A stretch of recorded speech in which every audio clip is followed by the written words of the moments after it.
Something I've wanted to do for a while is just sit with Pokemon lore properly. Not in a competitive sense, not tier lists or damage calculations or anything like that. Just the world itself. The mythology underneath it. The stuff that doesn't make it into the trailers or the summary wikis. The details that live in library books, in fictional towns and Pokédex entries that most people scroll past on the way to checking a base stat. Because the thing about Pokemon that I think gets undersold is how genuinely layered it is. On the surface, it's about collecting and battling and becoming champion of a region. Which is fine, that's the game. But underneath all of that, there's a cosmology that's been quietly building since 1996, and it goes to some strange and interesting places. Gods that predate the universe. Ghosts that used to be people and still know it. Ancient civilizations that went to war and built weapons out of pure grief. Regions formed from the scars of battles between things so old they barely have names. I find myself thinking about it at odd hours, not because it's urgent, just because there's always something to follow. You pull on one thread and it connects to something 3 regions away, and suddenly you've been reading about continental drift and Pokemon for 2 hours at 1 in the morning, which, if you found this video, you may have some experience with. Tonight we're going to wander through it, slowly. No agenda, no rankings, no pressure to keep up.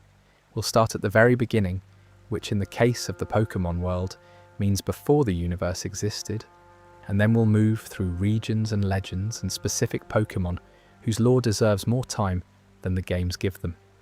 The creation myth, the ghost types, the tragedy of Kalos, the mythology of Alola and Gala and Paldea and Hoenn, which has some of the wildest deep history in the series. And then some loose threads at the end. The things I find myself coming back to. If you're watching this to sleep, that's exactly what you should be doing. Nothing tonight requires you to remember anything. Sections drift into each other. You won't miss a payoff if you nod off somewhere in the middle, because there isn't one. Just more lore, moving at whatever pace feels right. If you enjoy this kind of long, slow wander through fictional world building, feel free to subscribe. I've got a list of topics I want to do this with, and Pokemon alone could probably fill 100 of these videos if I let it. But no pressure. You can just settle in. Let's start at the very beginning. There's a library in Canalave City in the Sinnoh region called the Canalave Library. It's a quiet building with wooden shelves and a warm interior. And if you go inside and talk to the right people and read the right books, you'll find the creation myth of the entire Pokemon universe sitting there between what appears to be an astronomy text and a volume on regional history. Nobody makes a fuss about it. There's no fanfare. It's just on a shelf. I find that detail charming, honestly. The origin of all existence, filed away in a mid-sized library in a seaside town. Someone decided that was the appropriate place for it. The myth itself, recorded in the games as the original story, begins in a way that will feel familiar if you've spent any time with creation myths from the real world. In the beginning, there was only chaos, a churning, formless void, and at the heart of that void, an egg appeared. Not placed there by anyone, not made from anything, just arrived. The way things in creation myths tend to arrive. The egg hatched, and what came out was the original one. Arceus shaped the universe using what the myths describe as its 1,000 arms, which is a more evocative image than the games actually show you. The Hall of Origin, the place where Arceus is said to rest above the spear pillar at the peak of Mount Coronet, is where it retreated after creation was done, and then it went to sleep. But before it slept, it made things. First, 2 beings. From itself, Arceus created Dialga and Palkia. Time began to spin. Space began to expand.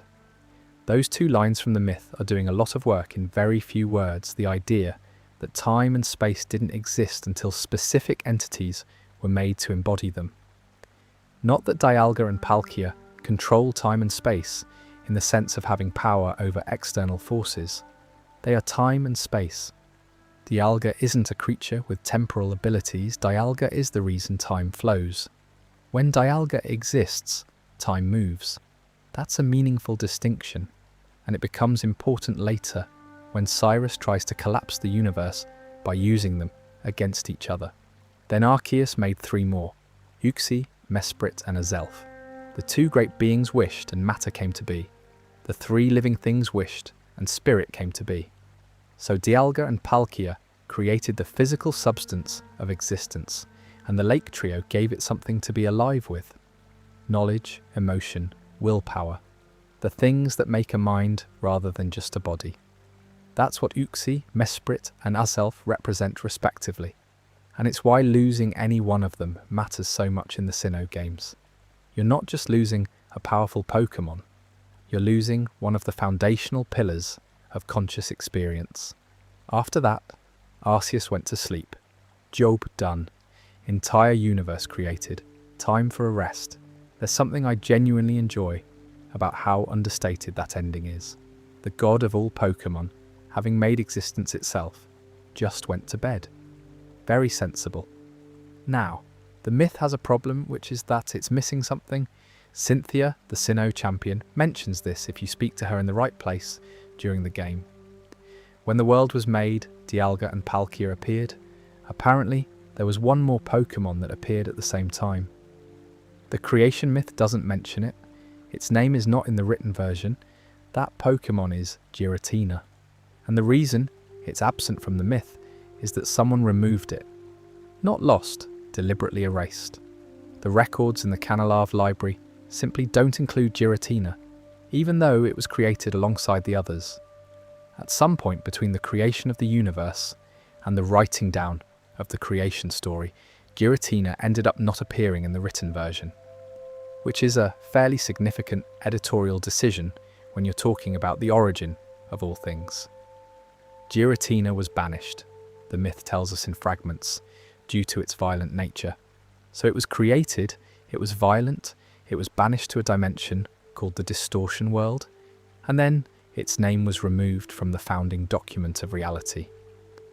We'll come back to Giratina in a bit because there's a lot to say about it and the Distortion World specifically, but I wanted to plant it here at the start because it's the thing that makes the creation myth interesting. Not just as a story of things being made, but as a story of something being deliberately left out. Arceus itself is worth a moment. Is often described as the god of the Pokemon world, which is accurate in the sense that it created everything, but the design choices around it are quietly strange. Arceus is normal type, the supreme being, the original one, the creator of time and space, and spirit and matter, normal type. This is either the most audacious design decision in the history of the series or the most philosophically coherent one. Normal type in Pokemon is, in a sense, the base state of things. Not special, not elemental, just present. Everything else is a variation from normal. Making the creator of all things normal type has a kind of internal logic, if you squint at it. Its name might come from archaeus, an old alchemical concept, the vital principle or life force that gives form and change to matter. Whether that was the intention I can't say, but it fits. The thing that creates and shapes everything. The formless force that precedes categories. That's what Arceus was in old alchemical thinking, and that's essentially what Arceus is. What the creation myth also doesn't fully explain is where the Lake Trio fit into the sequence. The original story in the Canalave library says Arceus created them, and they wished spirit into being, but elsewhere in Sinnoh's mythology they're described in much more ambiguous terms. There are myths about them that read almost as warnings. Look not into the Pokemon's eyes. In but an instant, you'll have no recollection of who you are. That's Uxie. Dare not touch the Pokemon's body. In but 3 short days, all emotions will drain away. That's Mesprit. Above all, harm not the Pokemon. That's Azelf, the one associated with willpower, the one whose loss apparently hits hardest. So the same entities that created the spirit of conscious life are also described in the regional mythology as dangerous to approach. They live at the bottoms of lakes, verity, valor, acuity, deep enough that they never surface of their own accord. The myth says they dove in and descended until they reached the bottom, and they've stayed there ever since. There's something peaceful about that image. 3 small Pokemon responsible for the existence of all thought and feeling, sitting quietly in the dark at the bottom of very cold lakes, having completed their function. One more thing about the creation myth before we move on. There's a version of it referenced in Pokemon Legends, Arceus, where the people of the Hisui region, which becomes modern Sinnoh, refer to Arceus not by name, but as the Almighty Sinnoh. They don't have the formal mythology yet. They're living in a time before most of it was written down. They know a supreme being made the world, and they named it after the place they live, which is a very human thing to do. It makes the mythology feel more like history than legend, like something people were actually working out in real time, arguing about, revising, as opposed to something that arrived complete. The Canalav library version is the cleaned up, formalised edition. What came before it was messier and more immediate, and probably more accurate. And what was left out of both versions is Giratina, which is where we're going next. Giratina's origin form, the one it takes when it's in the distortion world, looks like something a very thoughtful person designed to suggest wrongness, without being specific about what exactly is wrong. 6 legs, long tendril-like appendages, golden bands around its serpentine body, an underside that inverts its colouring completely. In the main world, it compresses itself into the altered form, which is still unsettling, but in a more contained way. Spine-covered, low to the ground, less alien. The difference between the two forms is actually a piece of lore in itself, and we'll get to that. But first, what Giratina is and why it matters.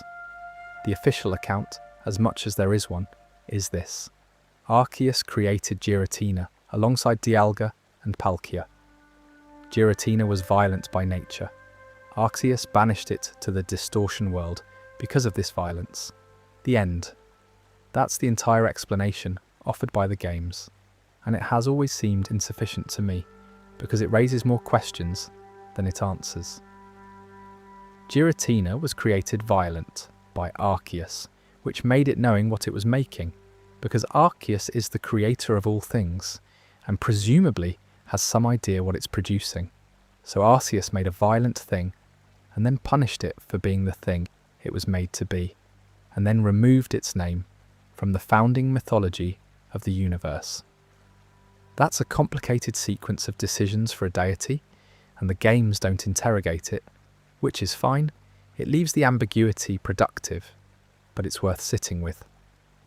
The distortion world itself is described by Cynthia in Pokemon Platinum as a world of antimatter.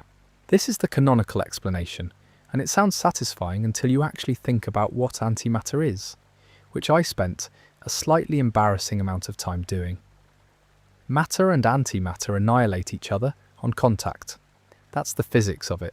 When the two meet, they convert entirely into energy and cease to exist in either form. If the distortion world were literally made of antimatter, walking into it would cause everything in your body to be destroyed the moment you cross the threshold. The air from our world would detonate against the air of the distortion world. You would not make it one step inside and live to tell anyone about it. But the player walks through the distortion world, and Giratina moves between both worlds freely, and the world continues to exist. So something in the antimatter explanation needs adjusting. The theory that makes more sense, and that a lot of people have landed on, is that Giratina's domain is gravity rather than antimatter. In the distortion world, water flows sideways. Platforms suspend in configurations that have no physical relationship with each other. The geometry of the place doesn't follow any spatial logic. You can walk in one direction and arrive at a location that, by any conventional understanding of space, should be behind you. These are gravity anomalies, not antimatter reactions. The distortion world is a place where the laws governing mass and direction and orientation simply don't apply the way they do in our world. And Giratina, in its origin forma, the one it takes in the distortion world, is free in a way that the altered forma isn't. The tendril appendages, the floating movement, the reversal of its colouring, these make sense as a creature adapted to an environment where gravity is optional. When it's in the main world, where gravity works normally, it compresses into a form that can function under those constraints. The altered form isn't Giratina at rest, it's Giratina contained. What Giratina is actually doing in the distortion world is less clear. It watches. It observes the main world from its dimension, which it can perceive through portals only it can open. It patrols whatever equilibrium the distortion world maintains. The games don't give it a personality. In the traditional sense, it doesn't speak, it doesn't explain itself, it acts. In Platinum, it drags Cyrus into the distortion world during the climax, not to rescue anyone, not out of heroism.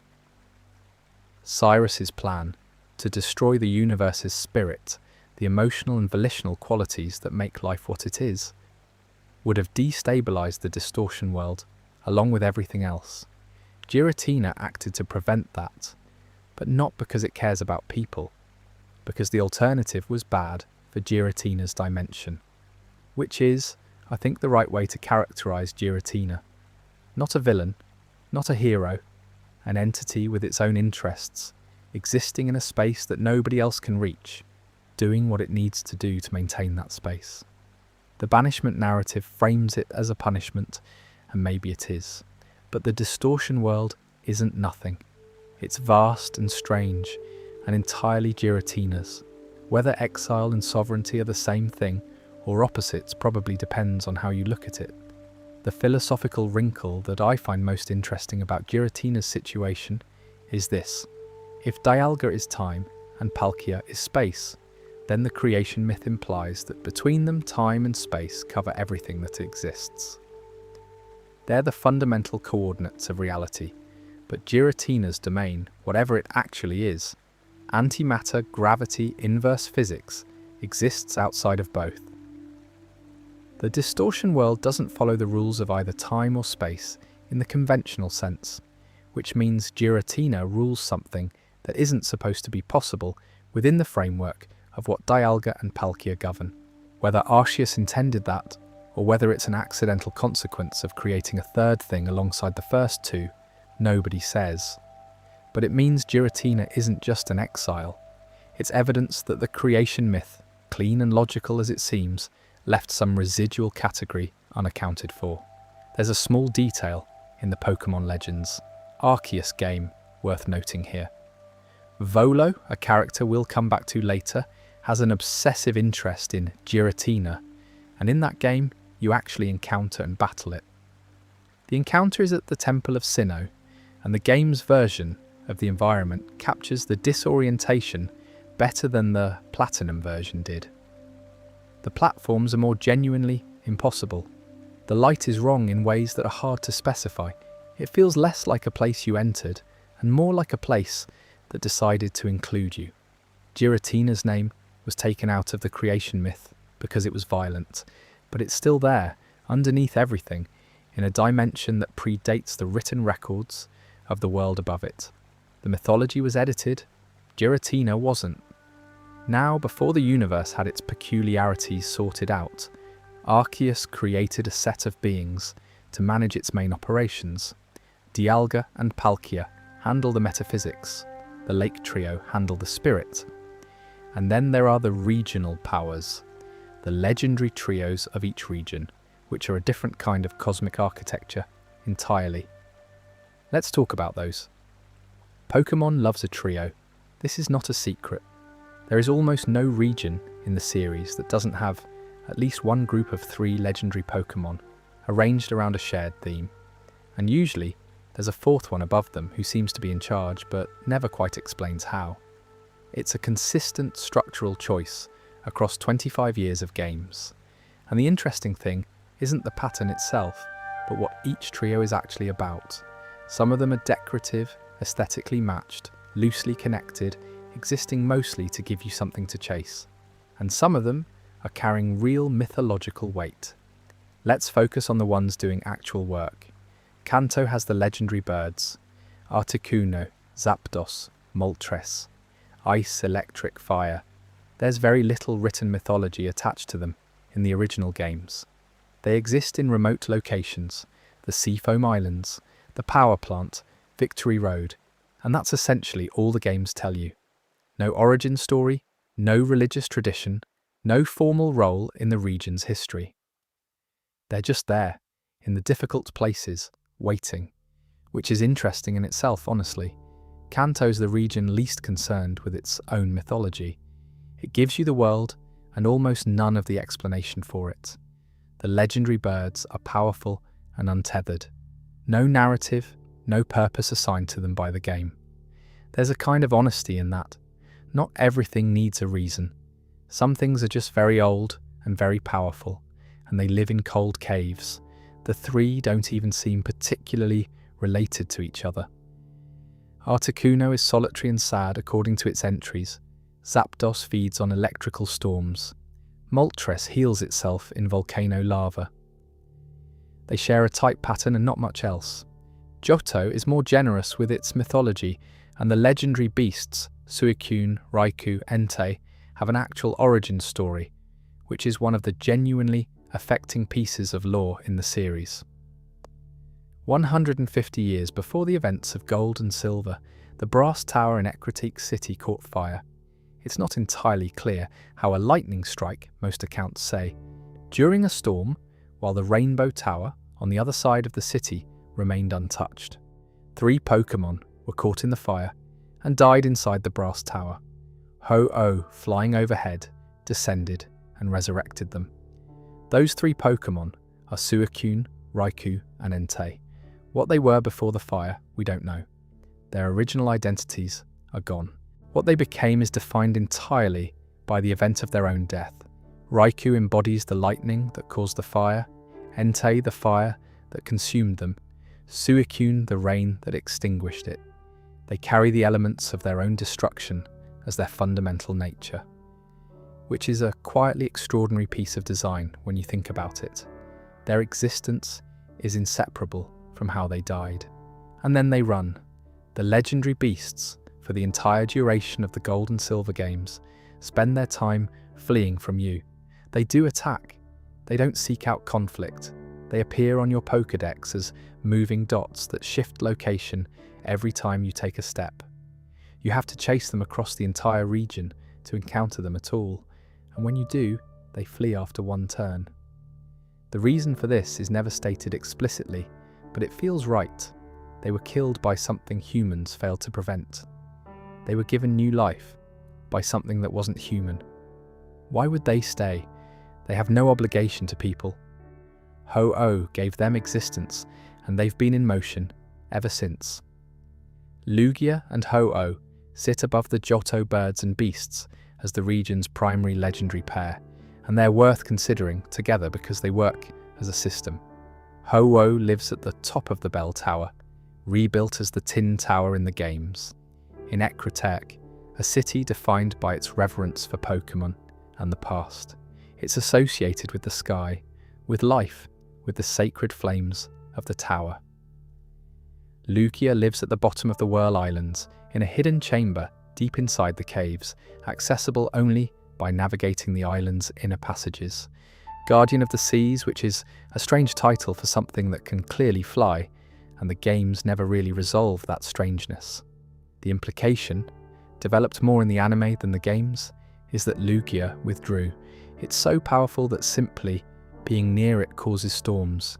It went to the bottom of the ocean to minimize the disruption it causes. There's something I find quite moving about that, a creature of that scale-choosing isolation, not because it was punished, not because it was exiled, but because proximity to it damages the things it presumably wants to protect. The Silverwing, the item you need to encounter Lugia in the games, is a feather it left behind before going. That's the only trace it wanted to leave. The Sinnoh Lake trio, Uxie, Mesprit, Azelf, we covered in the context of creation, but they have a personality dimension worth returning to. Uxie, the Keeper of Knowledge, erases the memories of anyone who looks directly into its eyes.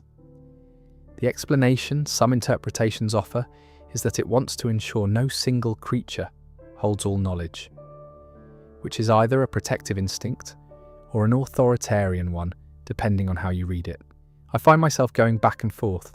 Mesprit is the most human adjacent of the three. The myths say it wandered the world and left behind a piece of itself in the people and Pokemon it encountered, and this is how emotions spread through conscious life. Before Mesprit wandered, the theory goes, people existed but didn't quite feel things fully. This is a strange and probably unsupportable reading of the mythology, but I like the image of a small pink creature drifting across a newly made world, trailing emotion behind it the way a plane trails condensation. And then there's Mewtwo, which doesn't fit in any of the above. Mewtwo isn't a legendary in the cosmic sense. It doesn't represent a natural force or a foundational aspect of existence. It represents what happens when humans try to make their own version of something they found and didn't understand. In the Pokemon Mansion on Cinnabar Island, if you read the burnt journals scattered across the floors, you get the Mewtwo project in stages. Scientists found Mew in the jungles of Guyana. They took a sample. They worked for years on a clone.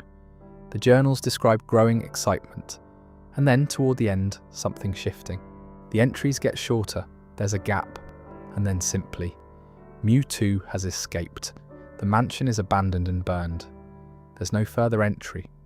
Mewtwo in the mythology of the games, and particularly in the first Pokemon film, defines itself against its origins. It was made for a purpose, to be a more powerful Mew, and it rejected that purpose the moment it was strong enough to. The grief of it is genuine. What am I, it asks, if the only thing I was made for is to be a weapon for the people who made me? That's not a question the cosmic legendaries have to ask. They know what they are. Mewtwo doesn't, and the anger it feels about that is one of the more honestly human emotional cores in the entire series.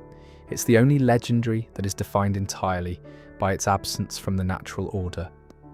Every other powerful Pokemon fits somewhere in the cosmic structure. Time, space, creation, gravity, life, death, the sea, the land, the sky. Mewtwo is outside all of that. It was inserted by human hands and it knows it, and it has been working out what to do with that knowledge ever since. The trios, taken as a system, suggest something interesting about how the Pokemon world works. Nature organizes itself into related groups.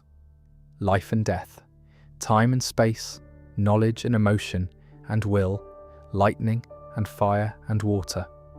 These things come in sets because they need each other to make sense.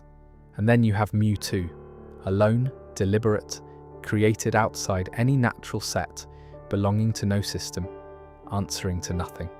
Pokemon as a series can be unsentimental about a lot of things, but that particular loneliness it takes quite seriously.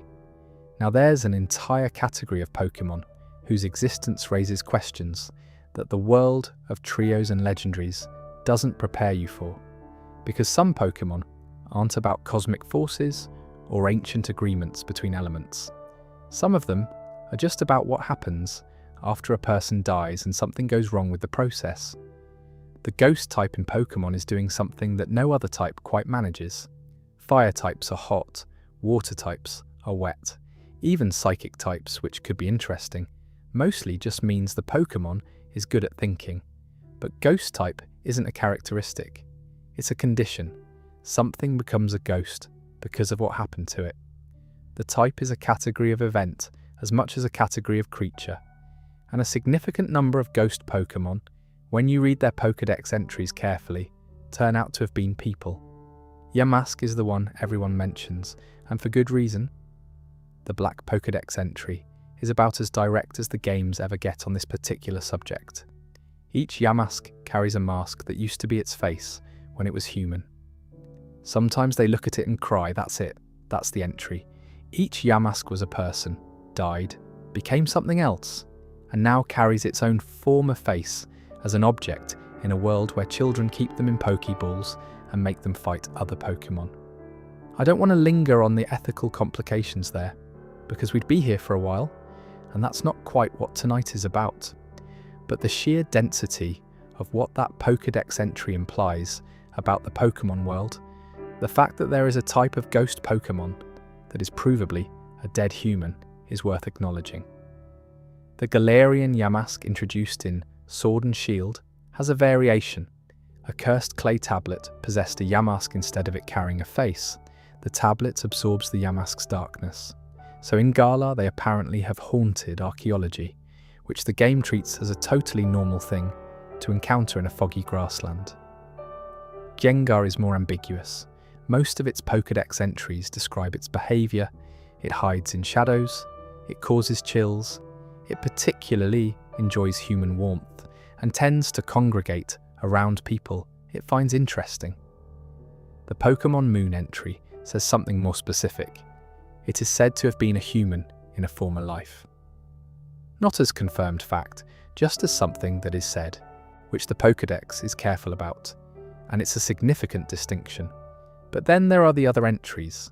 Sun says there's no escaping Gengar, that it approaches when you're attacked by a sudden chill. Sword says it will attempt to become a close friend with a person it takes a liking to. The overall portrait of Gengar is of something that misses being human, that is drawn to people, and warmth the way you might be drawn back to a place you lived in once. The haunting is nostalgic. That's a darker reading than the game asks you to make, but it's there if you go looking. Phantump is one of the harder ones. Old stumps possessed by the spirits of children who died lost in forests. They make sounds like a child's crying. They wander through the trees looking for the way out. The entry doesn't frame this as ancient history, or it is said. It says they are the spirits of children who died. Full stop. The question of whether the Pokédex should be taken literally on these points is genuinely unresolved in the fandom, and I think the ambiguity is intentional and good. The Pokédex is assembled by trainers, often young ones, using a device that captures impressions and local lore as much as scientific data. It's more like a folklore archive than a biology textbook. So when it says Yamask used to be human, that might be literally true, or it might be the story people in the Unova region tell about Yamask, because it's a better story than unknown origin. The mask looks like a face. The Pokémon carries it and seems sad. Humans built a narrative around that.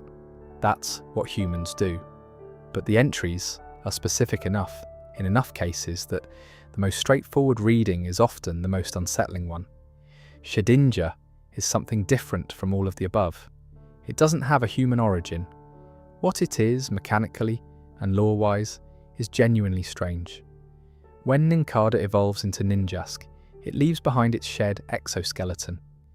If the player has an empty Pokeball in their bag and a free slot in their party, Shedinja appears in that ball automatically. Not because you caught it, not because you bred it, because an empty container was available and something moved in. The shell always has exactly 1 HP. No matter what, nothing that isn't super effective can hurt it. Its ability, Wonder Guard, makes it immune to everything except the types that exploit its weakness. And looking into the hole in its back is said to steal your soul. The game is fairly matter-of-fact about this. What's interesting is that Shedinja is not the Nincada spirit that went with Ninjask. Something else entered the hollow shell. The fact that it requires a Pokeball to materialize implies it needs something to hold it.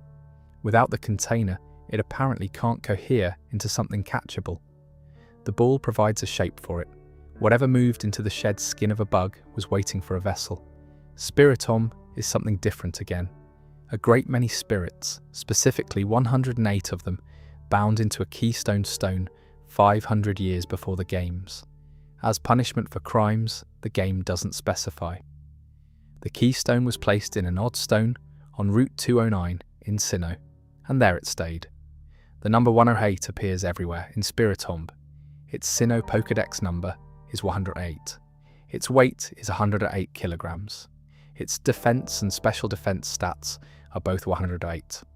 Some of its key quests involve collecting groups of that same number of something. 108 is significant in Buddhist tradition. It's the number of earthly temptations or delusions that obstruct enlightenment. The prayer beads in Buddhist practice have 108 beads. Whether this connection is intentional in Spiritom's design, I can't confirm, but it feels too consistent to be accidental. What those spirits did to get bound into a stone, nobody says. The punishment was presumably significant enough to justify centuries of containment, but the crimes are lost. Spiritom has no weakness either. Ghost and dark together covered everything until fairy type was introduced in Generation 6. 108 bound spirits, sealed in stone for hundreds of years, and the only thing that can effectively harm it is inherently magical and benevolent in nature. That's a nice inversion. Bennett is one that I think deserves more attention than it usually gets. It's a discarded plush toy that became a ghost through the accumulation of hatred for the child who threw it away. That's the premise. A child stopped loving a toy they used to love, and the abandoned object developed feelings about that. It wanders, looking for the child. The zipper on its mouth is kept shut because opening it releases the curse that constitutes its existence. The implication is that the cursing of objects requires a specific emotional charge, not just disuse, but active abandonment by someone who once cared about the thing. The toy had to be loved before it could be hated enough to become this. I find that detail genuinely uncomfortable in a way that's hard to explain. It's not frightening exactly. It's more like the Pokédex is describing something sad and persistent and very patient. Dreepy and Dragapult offer one more angle. Dreepy are the spirits of ancient aquatic Pokémon from a prehistoric era. They existed in a world so different from the current one that they don't really understand where they are or what's happening. They're not malevolent, they're just lost, in the way anything from millions of years ago would be lost if it found itself in a contemporary world with no frame of reference. The Hall of Origin, the place where Arceus is said to rest above the spear pillar at the peak of Mount Coronet, is where it can be encountered after being summoned. The entries note that Dreepy love this. The physics of it. Dreepy are ghosts. They pass through solid matter, being fired like ammunition at an enemy, and phasing through them at high speed is, for a Dreepy, essentially a fun activity. No physical consequence. The Dragapult and its Dreepy have apparently worked this out between them and decided it's an efficient system. I have no real criticism of this. It's practical. The thing that all of these have in common, and that separates the ghost type from anything else in the series, is that they don't describe what something is. They describe what something became. Every ghost Pokémon has a history that precedes its current form, a former life, a moment of transition, a process by which it entered its present state. Fire types were born that way. Ghost types were made, which makes the world feel haunted in a specific and particular way. Not threatening particularly, most ghost Pokémon are harmless or even companionable, but thick with the past. Every haunted house in the games, every foggy route, every old tower contains something that used to be something else, and whatever transition it went through, it didn't forget. And no location in the Pokémon world carries that weight more than one very particular small town in Kanto. Lavender Town sits in the upper northeast of Kanto, and it is deliberately, beautifully small. A handful of buildings, a residential street, a Pokémon Center, a shop, route connections that make it a through point more than a destination for most trainers. The town's function in the game's mechanical structure is marginal. You pass through to collect a required item and then leave. It doesn't have a gym. It doesn't anchor any major quest line in the way that most towns do. But there's a tower. Pokémon Tower is a 7-story structure at the center of town, and its function is entirely different from anything else in Kanto. It's a graveyard. Its floors, Kanto trainers travel there to bury Pokémon who have died, and the graves accumulate across the floors, and an elderly man named Mr. Fuji is known for his devotion to them and looks after the orphaned and abandoned Pokémon who find their way to his care. Oh, his care. The tower exists because Pokemon die, and somebody along the way decided that deserved a specific place. The ghost-type Pokemon, Ghastly, Haunter, Gengar, coexist with the graves in the tower in a way the game presents without comment. In a world where death produces ghosts with some regularity, a dedicated cemetery being inhabited by ghost types is simply accurate. The game doesn't find it remarkable. It is remarkable if you give it a moment. The Lavender Town music is a topic that has gathered its own mythology. The Lavender Town Syndrome creepypasta, which claims the original Japanese version contained high-frequency tones that caused distress in children who played the game, is not true. It's fabricated and has been thoroughly refuted. The original music caused no documented incidents. But here's the thing. The music earns every bit of its reputation on its own terms, without any of that. It uses pitch intervals that don't quite resolve in the expected direction. The tempo doesn't settle. The harmonic structure resists the kind of closure that most music builds toward. It's uncomfortable in ways that are compositional and legitimate. The creepypasta grew because the music was already doing something real, and the story was an attempt to explain a genuine effect through a false mechanism. You don't need supernatural frequencies to explain why that music makes you feel like you've walked into somewhere that doesn't want you. The first time you reach the 6th floor of Pokemon Tower without the Sylph Scope, something stops you. You can't see what it is. Without the scope, ghost-type Pokemon in the tower register as formless presences, undefined, untypable, unengageable. Your Pokemon won't fight. They're too scared to move. You cannot proceed upward to the top of Pokemon Tower past the Ghost Marowak without the Sylph Scope. Eat upward. You can only leave. The Sylph Scope, which reveals ghost-type Pokemon's true natures, is located in Team Rocket's Celadon City headquarters. Getting it requires fighting through an underground facility where Team Rocket has been running various criminal operations. One of those operations, mentioned in the context of why they're operating near Lavender Town at all, is the harvesting and sale of Cubone skulls. Cubone skulls command significant prices on whatever market Team Rocket serves. Someone was buying them. The skulls Cubones wear are their mothers. This is established Pokédex fact across multiple generations of entries. Cubone wears the remains of its dead mother as a form of memorial, and Team Rocket was in the business of stealing and selling the skulls of dead Cubones for profit. One Marowak tried to stop them. She was protecting her Cubone. Team Rocket killed her. The cube on the Marowak's ghost did move. On.ot move on. When you have the Sylph Scope and return to the 6th floor, the formless presence resolves into a level 30 Marowak. She cannot be caught. Every Pokeball thrown simply fails. She won't flee. She won't be identified as a capturable Pokemon. She is a ghost who is not ready to leave, and the game gives you only one option: battle her to calm her spirit. When you defeat her, she passes on. I've encountered a lot of storytelling across a lot of different mediums, and that particular sequence is one of the more plainly sad things I've come across. A mother was killed protecting her child. Her ghost remained in the place where it happened because she doesn't know her child survived. The only way to release her is to engage with her, to acknowledge what is there, face it, and let it resolve. And then she can go. In the Let's Go remakes, the story is expanded with care.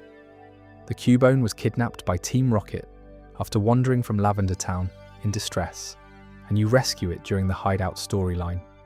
You bring it back to the tower. The Cubone's presence at the 6th floor is what calms the Marowak. The mother sees her child, alive and safe, and that's enough. The battle isn't necessary in that version. Just the reunion is sufficient. Mr. Fuji, the elderly man who lives in Lavender Town, is not who he appears to be. His backstory, assembled across references in multiple games, establishes that he was previously a scientist. Specifically, one of the researchers on Cinnabar Island involved in the project that produced Mewtwo. What happened in that laboratory, the the creation of something in pain from the moment it became aware, that destroyed the lab, that fled into the world knowing only that it had been made as an instrument, disturbed him enough to change his name, leave Cinnabar, and move to a small town where he could spend his remaining years doing something that felt reparative. He tends graves. He takes in abandoned Pokemon. He keeps a place of peace.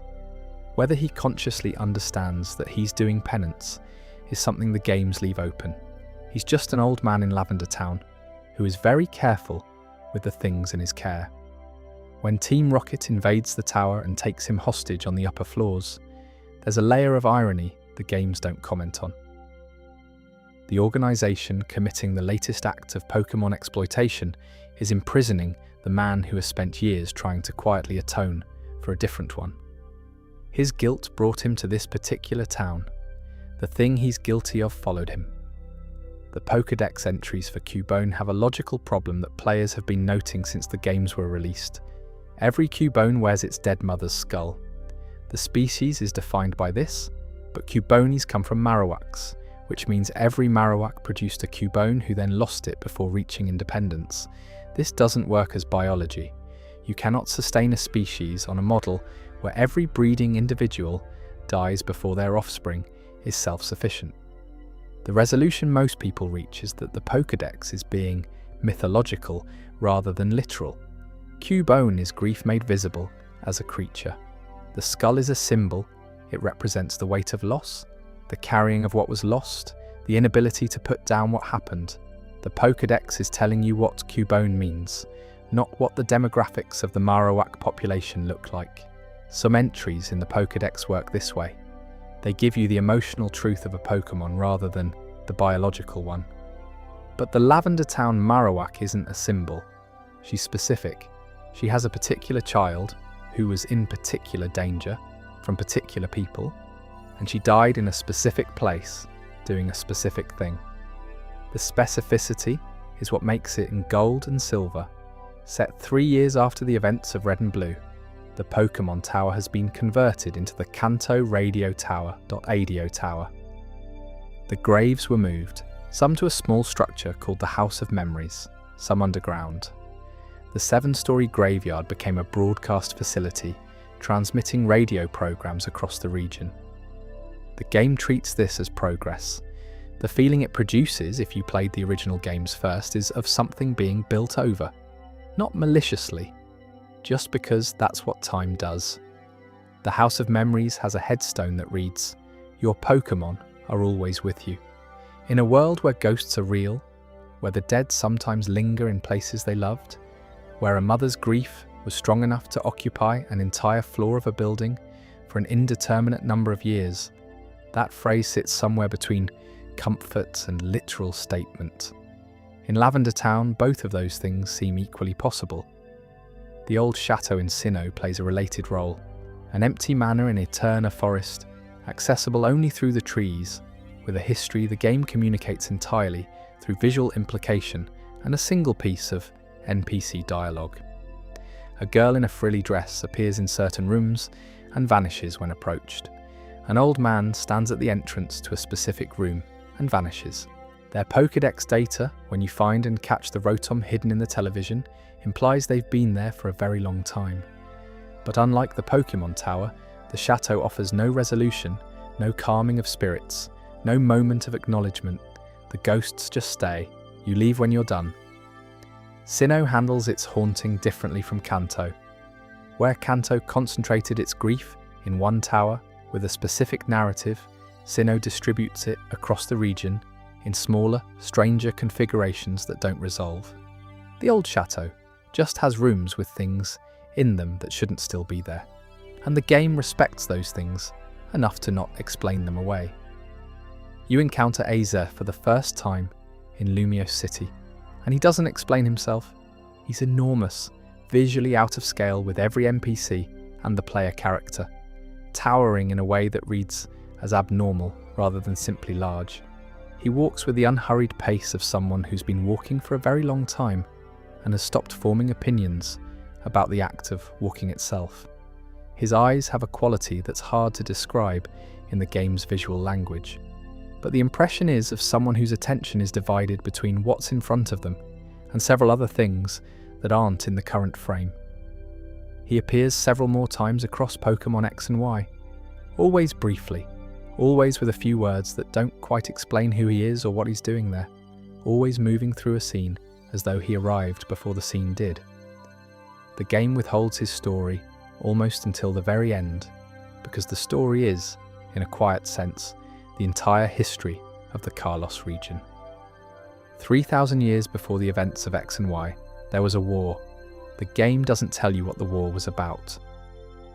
Needs review. Needs review. It doesn't name the factions, describe the stakes, or explain what either side wanted. It happened. Wars do. AZ was king of Kalos at the time. His partner was a Flute, small, fragile-looking fairy type, carries a flower. The Flute was taken from AZ to serve in the war effort, which the game acknowledges without dwelling on. Pokemon fighting alongside humans was part of how the world worked, and still works, though the games usually focus on it in contexts that are easier to look at. The Floette died in the conflict. Azar built a machine to bring it back. To power the machine, he needed life energy. He collected that energy from many Pokemon. The graves of those Pokemon line Route 10 in Kalos, a row of marked stones beside a road that most players walk past quickly. The game places them there without drawing attention to them. There's no mission that takes you to read them. What those spirits did to get bound into a stone, the games describe as constant mischief and misdeeds. The machine worked, the Floette returned, and then the Floette left. It understood what had been done in its name. How many lives had been consumed to restore one? It couldn't remain with someone who had done that, not even someone who had done it out of love. Particularly someone who had done it out of love, perhaps, because that framing makes it worse, not better. AZ was left with an immortal body.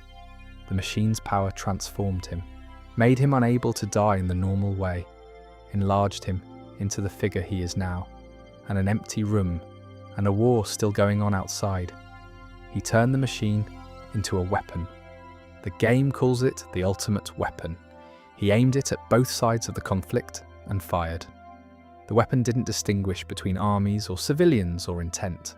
It simply removed enough of everything that there was nothing left on either side to continue fighting.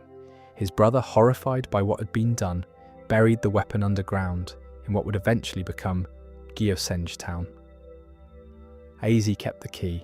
He's been walking ever since. He still has the key. He doesn't know what to do with either the weapon or himself. The route between the resurrection machine and the weapon needs a moment, because understanding AZ means understanding both acts as expressions of the same thing. He built the machine because he couldn't accept loss. He turned it into a weapon because, having lost the thing he refused to accept losing, he couldn't accept the world that made that loss possible. Both acts are grief without limits, operating on the only tools available to a person who had built something powerful enough to challenge reality. The first act says, I won't accept this ending. The second act says, I won't accept the world that wrote this ending. What's interesting is that neither act helped him. The machine worked and he lost the Floette anyway. The weapon ended the war, and the world continued being a place where that kind of grief was possible. All that time later, he's still walking. The thing he was trying to resolve is still unresolved. He's just much older. Cerneas and Yveltal, the primary legendaries of Kalos, represent the life-death system that AZ's machine disrupted. Cerneas gives life. It shares life energy, causes growth and blooming wherever it goes. And after long periods of this activity, it turns into a tree and sleeps for 1,000 years, absorbing energy, then wakes and begins again. Yveltal absorbs life when it reaches the end of its own cycle.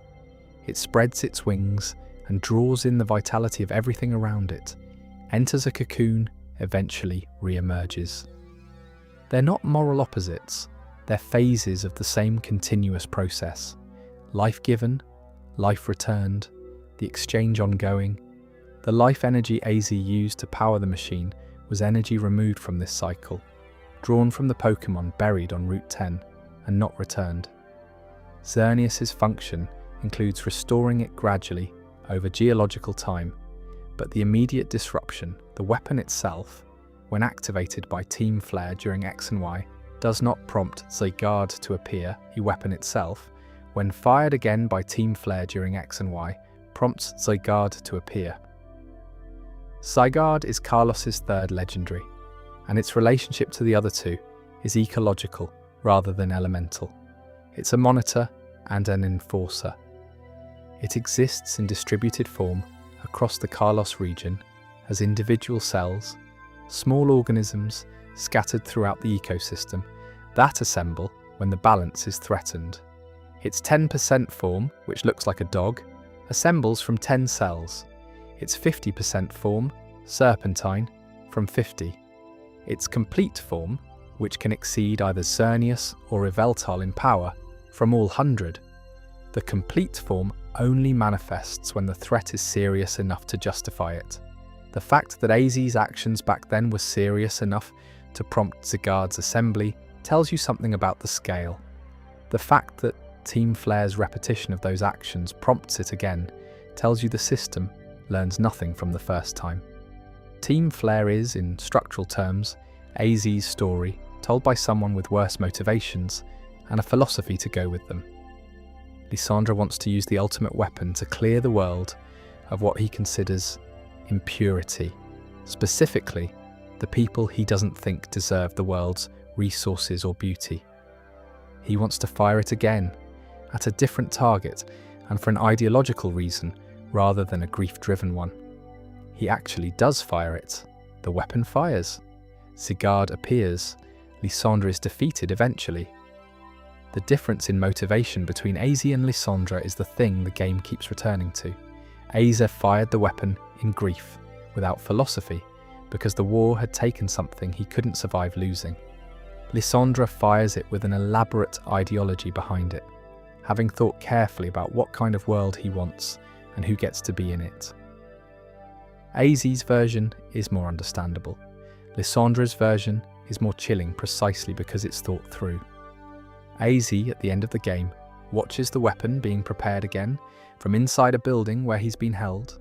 He recognises what he's looking at. The Flute that appears in the game's final scene, running across the field toward AZ as he walks out of the underground facility after the crisis is over, is specific in the game's data. It has a unique form, a different flower than the standard Flute, coded specifically as AZ's companion. No distribution event was ever released to give players access to this Flute. The reunion you witness in the closing cutscene is complete within the fiction and perm for 12 years. That was the situation. Pokemon Legends, ZA, set in a reimagined Lumio city, is expected to further explore Kalos's history, and the premise focuses on an urban redevelopment plan and what it means to rebuild a city shared by both people and Pokemon, the aftermath of the weapon, and what it means to rebuild something that was changed by it. The thread was picked up, but the image from the original game that stays with me is the running. 3,000 years of walking at the same pace, and then, when the reason finally came back, he ran. Alola is warm in a way the other Pokemon regions aren't, and I mean that in the texture of the place, rather than just the climate. The games based on Hawaii capture something specific about the culture of a geographically isolated island group, the way traditions develop deep roots when there's nowhere for them to diffuse to, the way the relationship between people and land and sea becomes intrinsic rather than incidental, the way celebration and reverence coexist more easily in places that have had time to sort out what matters. Underneath all of that warmth and colour, the mythology of Alola is about something luminous being broken, about a being of pure light damaged by people who tried to control it, and the consequences of that damage rippling outward for centuries, reshaped into traditions that outlived their original context. The Tapus are the guardians of the four main islands, and understanding them individually matters because they're quite different from each other in character and in how they relate to the people under their watch. Tapu Koko, on Melemele Island is electric and fairy type. It's aggressive and curious, prone to appearing in unexpected places, and has an active interest in the player throughout Sun and Moon that shapes the plot several times. Of the four, it maintains the most engaged relationship with the human inhabitants of its island. It doesn't just protect from above, it involves itself. When something matters to Tapu Koko, it shows up. Tapu Lele on Akala Island is described in one Pokédex entry as guilelessly cruel. It scatters healing scales from its shell that benefit Pokémon, but can be hazardous to humans if handled carelessly. The word guilelessly is doing the important work in that description. Tapu Lele isn't causing harm on purpose. It simply doesn't adjust its behaviour based on the secondary effects its actions have on things. It isn't primarily thinking about. The cruelty isn't in the intent, it's in the indifference. Tapu Bulu on Ula Ula Island has the most direct territorial incident in the series. At some point before the games, a commercial development, the Thrifty Megamart, was constructed on LA. The only functioning building left in Tapu Village is the Pokémon Center, which either Tapu Bulu deliberately spared for medical reasons or simply didn't get around to removing. Tapu Bulu deliberately spared for medical reasons or simply didn't get around to removing. The ruins are now used as a trial site. The haunted commercial building serves an educational purpose. Tapu Bulu appears to feel no particular way about this. Tapu Fini, at the end of Pony Island's chain, is the most remote of the four.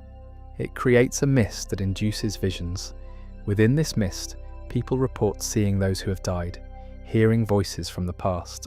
The legends say Tapu Fini creates this mist not to facilitate communication with the dead, but hoping people will exhaust themselves chasing what they see and eventually let go. It's a grief intervention in a sense. Not gentle, not reassuring, but effective in the way that exhaustion is effective. You stop not because you've been comforted, but because you have no more energy to resist. That's a very specific kind of help. Tapu Fini has been providing it for as long as anyone in Alola can remember. The Necrozma mythology is the heart of why Alola's brightness is complicated. Long before the game's present, the mythology places this centuries ago, at minimum. There was a being called the Blinding One. Necrozma, in its original state, had a body made entirely of light. It moved through ultraspace and shared that light through ultra wormholes, and the light that passed into the Pokémon world arrived specifically in Alola. This light became what the people there called Z-Power, the energy underlying Z moves, the aura of totem Pokémon, the force that the Island Challenge tradition was built to access and honour. Z-Power is, in this reading, divine light from an extra-dimensional being, filtered through Alola's geography into a system humans could engage with. The sparkling stones, the Z crystals, the ritual movements required to use Z moves, all of this is human infrastructure built around energy that originated elsewhere and arrived as a gift that nobody fully understood the source of. The people of Ultra Megalopolis, a civilization in one pocket of ultra space, tried to capture Necrozma. They wanted the light for themselves. They succeeded in the capture. The process injured Necrozma severely. The light that constituted its body escaped, and what remained was a fractured black prism in constant pain and constant hunger for what had been taken from it. Necrozma's history after that point is a long series of attempts to recover something that was stolen from it through an act of attempted theft by other people. It goes to worlds with light and takes it. It arrived in Alola centuries before the games and attempted to drain the islands entirely, which would have meant permanent darkness. The four Tapus fought back. A young trainer with a sparkling stone joined the fight. Together, they defeated Necrozma and drove it back into ultra space. That young trainer is the reason the Island Challenge exists in its current form. The tradition of young people setting out on their island trials at a certain age commemorates that specific person and that specific moment. Most people currently performing the Island Challenge have no idea that the tradition is a memorial to a battle against a wounded deity of light that came to take what had been given freely. The context was lost, the form persisted, the records about necrozma in Alola were burned at some point in the period between the battle and the modern era. The deliberate removal of those records means the mythology that survived is partial. People know there was a great battle. They don't know much about what it was against or why the traditions they maintain exist in their specific forms. Cosmog, Cosmoem, Solgaleo and Lunala fill the second half of Alola's cosmic mythology. Cosmog looks like a small cloud of nebula material, a Pokémon that appears to be a tiny galaxy, playful and apparently quite naive about its own significance. It evolves through Cosmom into either Solgaleo or Lunala. Both final forms can open ultra wormholes with their bodies. Both are beings of enormous power from ultra space. In ancient Alola, one such being crossed into the region through a wormhole. The people worshipped it. The Tapus, initially treating this as an incursion, eventually made a compact with it. They would receive a Cosmog to care for and protect through its development. This arrangement was passed down across generations. The Tapus watching over the Cosmog developing in Alola's island ecology, the tradition of the ceremony at the altars maintained by people who understood the steps without always understanding why those specific steps mattered. The altar of the Suna and the altar of the Moon at the end of Pony Island's trails are where this ceremony has been performed for as long as Alolan history extends. Young people gather, a ritual is conducted, the Cosmog, if conditions are right, begins its final evolution. The kahunas oversee it. The form of the ceremony is intact. The full history behind it exists only in fragments. The Ultra Recon Squad who appear in Ultra Sun and Ultra Moon are descendants of the people who originally damaged Necrozma. Their world, Ultra Megalopolis, has been in darkness since the injury. They weren't present when it happened. Multiple generations separate them from the act, but they live entirely within its consequences. A civilization that exists in permanent darkness because their ancestors tried to own something that belonged to no one. They're not trying to recapture Necrozma. They're trying to address what their ancestors started, either help Necrozma recover what it lost, or at minimum prevent further harm to the worlds it passes through. There's a specific kind of responsibility built into their mission. They didn't do it, but the fact of it defines their world, and they're the ones who have to figure out what to do with that. Alola, taken as a whole, is a region whose warmth sits directly on top of a history it doesn't fully remember. The traditions are maintained. The context has been partially lost. The light that makes the island challenge possible originally came from a being that was damaged, trying to escape from people who tried to control it, and eventually recovered enough of itself to share the light again, on its own terms. The Z power in the crystals is, at the end of that chain of causation, a gift that costs someone who wasn't asked a great deal. The slumbering weald is introduced in the first minutes of Sword and Shield. It's accessible from Postwick, the player's home village, and the game's first reference to it is a warning. The fog does something in there, people don't really go, you should probably stay out. Then almost immediately, the game creates a reason to go in.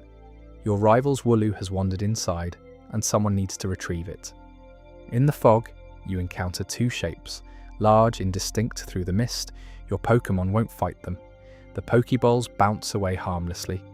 Moves pass through without effect. The figures stand there for long enough to register, and then they're gone. The main characters seem shaken but have no vocabulary for what they just saw. The game moves on. Those shapes were Zacian and Zamazenta, and the game withholds this for a significant stretch because the main plot of Sword and Shield is underneath everything else, a historical investigation. Something happened in Gulla's past that the modern understanding has fundamentally got wrong, and discovering what actually happened is what the game is doing, while the player is also doing everything else. Eternatus arrived in Galar inside a meteor, 20,000 years before the present day. It's an extraterrestrial Pokémon, a dragon whose structure absorbs ambient energy and radiates it as Dynamax energy. It crashed, it lay dormant for roughly 17,000 years, and then approximately 3,000 years before the game's events, it woke up for the first time. When it woke, it began absorbing everything around it to sustain itself. The Dynamax energy radiating outward as a byproduct caused Pokemon across the entire region to Dynamax uncontrollably, growing enormous, going berserk, destroying everything in their paths. The storm this produced covered the sky. The event became known as the Darkest Day. There's something worth pausing on in how Eternatus is framed here. It wasn't trying to destroy Gala, it was trying to survive. It arrived from space, woke from deep dormancy, and started doing what it does, which in its home environment was presumably fine. The destruction was a consequence of its existence, in a context it wasn't built for. Whether that makes it more or less forgivable than a deliberate attack is a question the game leaves open. Zacian and Zamazenta woke in response. Two wolves. Zacian carries a sword in her mouth, an actual metal sword, not a representation, a sword she picks up and wields with her teeth. Zamazenta's body forms into a shield structure. Her mane and physical frame restructure themselves into a defensive form. Two young trainers joined them, people who were in the right place and had the right kind of connection with Pokemon. Together, all four of them fought Eternatus and forced it back into dormancy. The trainers were crowned as Gala's first kings. The wolves retreated to the slumbering Weald. Then history got hold of the story. The first retellings kept the wolves, but reduced their role. The trainers were more prominent.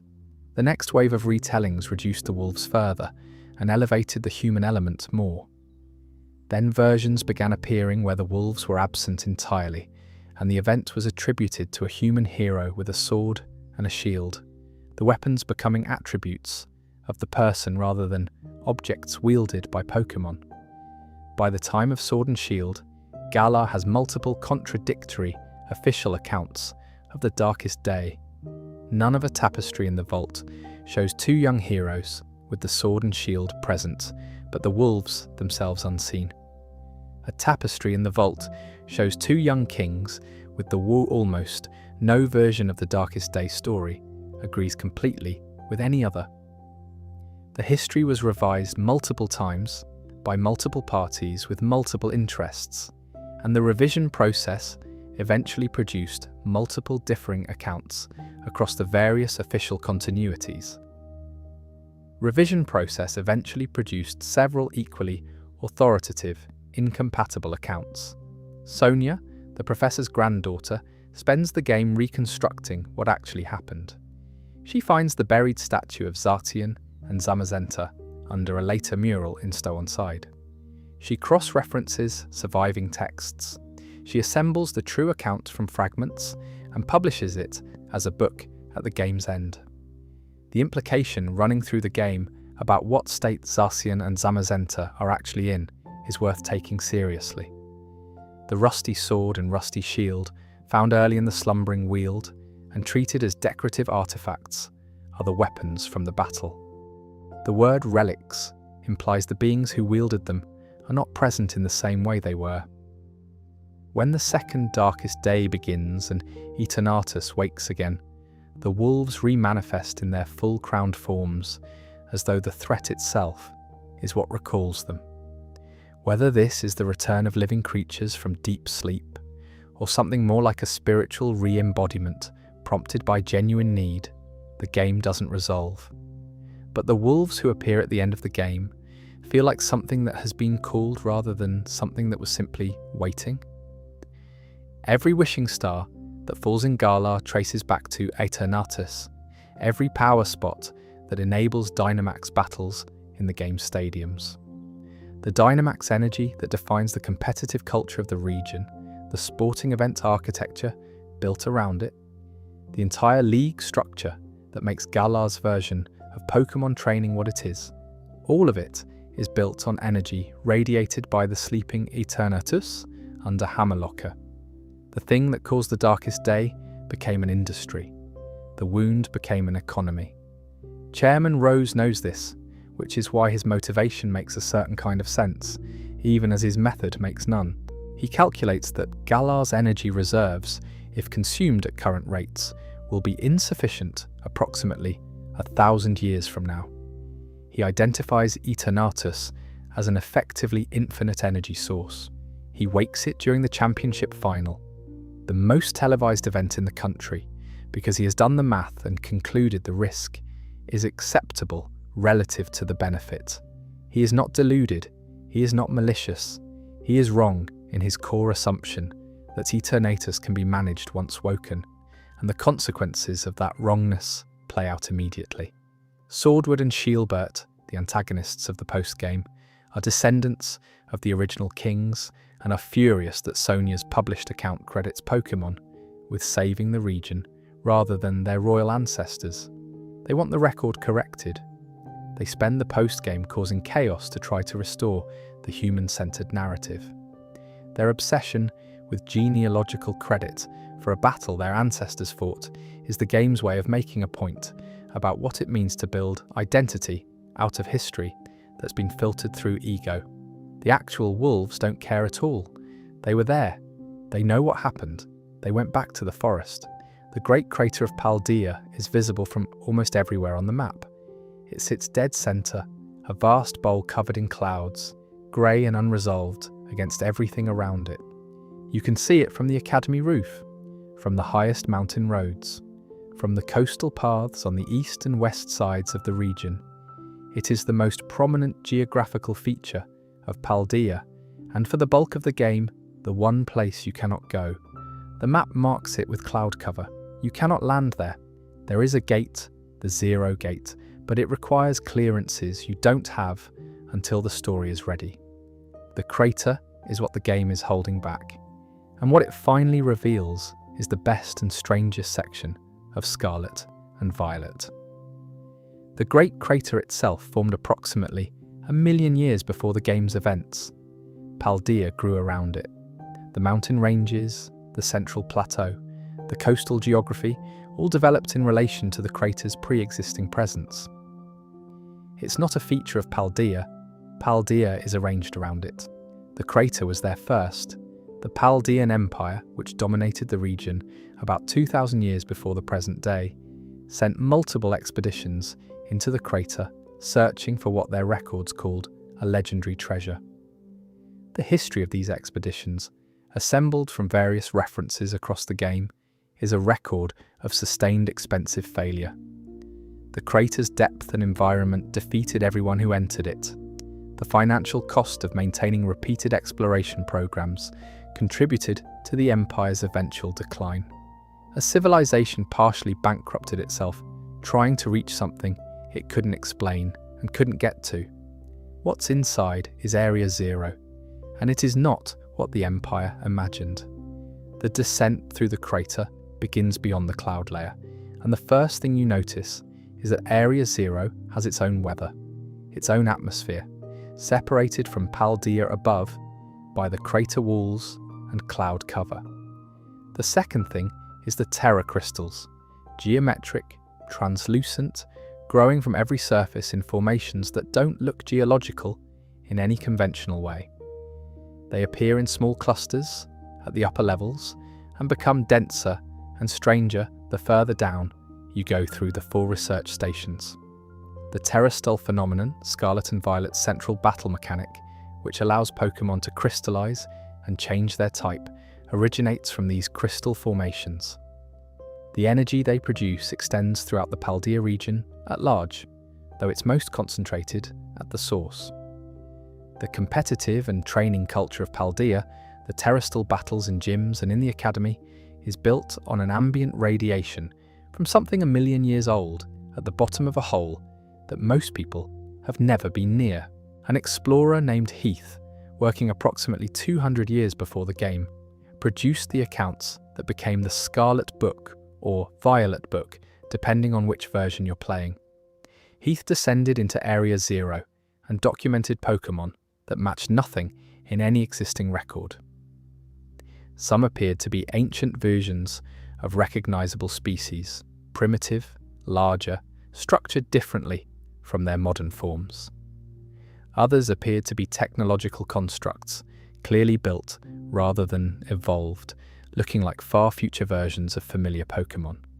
Heath documented what was in front of him with increasing urgency and left no explanation for how the things he was seeing could exist in the same location as contemporary Paldea.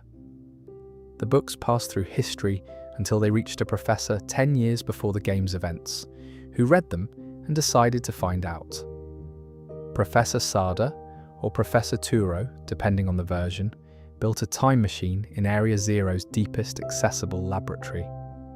The time machine is the explanation for everything Heath saw. It pulls Pokémon from other temporal periods into Area Zero, from the deep past in Scarlet, from the far future in Violet. The machine worked, Pokémon arrived from their respective periods. At some point, two Koraidon, Scarlet, or Miraidon, Violet, came through and fought each other in a territorial conflict. The professor died in that fight. Before dying, the professor had built an AI, a digital simulation, with the professor's memories, voice and goals up to a certain point, to continue the work. The AI greets you at the bottom of Area Zero. It presents as the professor, it speaks in the professor's voice, it has the professor's knowledge, and something resembling the professor's care. It cannot process what happened to the professor the way a person would, because it was built. The AI is the strongest evidence the professor was there. I was ever recovered from Area Zero. The AI is the only evidence the professor was there. You arrive at the Zero lab and find a simulation doing its best to approximate someone. Koraidon or Miraidon, whichever accompanies you through the game, is the weaker of the two that fought. The other went somewhere else, deeper or back through the machine. The one you travel with is recovering. Its power is suppressed for the majority of the game, operating at a fraction of what it's eventually capable of. You spend the whole adventure with a legendary Pokémon that is functionally convalescing. The Paradox Pokémon are the most immediately visible consequence of the time machine's operation. Past Paradox Pokémon, in Scarlet, grey often bulkier or more heavily built, shaped by evolutionary pressures from a distant prehistoric era, Y larger, more heavily built, shaped by evolutionary pressures from millions of years ago. Future Paradox. Pokémon in Violet, Iron Treads, Iron Bundle, Iron Valiant are cybernetic constructs that appear to have developed from the biological originals through some far future technological process. The game doesn't have context to explain. None of them understand where they are. Past Paradox Pokémon arrived from millions of years ago into a contemporary world with nothing familiar in it. Future ones came from a timeline that no longer matches what they'd have left. They're in Area Zero because the time machine put them there, and the crater walls contain them, and they're doing what confused, powerful things do, asserting themselves. Area Zero is one of the places in recent Pokémon games that I find genuinely atmospheric in a way that resists easy description. It's not dark in the way games go dark for dramatic effect. It's more that everything in it is slightly wrong in a way you can feel without being able to specify precisely. The further down you go through the 4 research stations, the more the familiar Pokémon world recedes, and what remains is something older and less mapped. The 4th station, the last waypoint before the lab, has the quality of having gone as far as anything human has gone. Past that point, there's just the machine and the Pokémon it called from other times, and the AI in the lab waiting. Terrapagos, discovered in the Indigo Disc DLC, is what the Paldean Empire's expeditions were actually looking for. A small turtle-like Pokémon whose shell structure mirrors the Terra Crystal formations throughout Area Zero. The Terra Stall phenomenon originates with it. The crystals are, in some sense, its presence materialized in geological form, spreading through the stone and upward through the crater walls and outward across the whole region. The legendary treasure the Empire kept sending expeditions to find at enormous cost, that eventually contributed to its decline was a small turtle, where there is text engraved on Regirock's body. A body of rock, die in a code that appears on the walls of ruins across multiple regions. A body of rock, a body of ice, a body of steel. When gather those three together, the king will appear. The same words appear in the sealed chambers, where Regirock, Regitse, and Registeel rest. These ruins predate almost every other documented structure in the regions where they're found. They predate the naming of those regions. They predate the civilizations that grew around them. Its Pokédex entries state this as a legend or myth rather than as an unqualified fact. Gas moved the continents. Its Pokédex entries state this without qualification or hedging. The landmasses of the Pokémon world are where they are because something dragged them into position. Every coastline, every mountain range, every distribution of land and sea in every region, all of this reflects decisions made in deep prehistory by an entity whose name was eventually encoded in ruins nobody could read anymore. The Pokémon world's geography is arranged rather than evolved.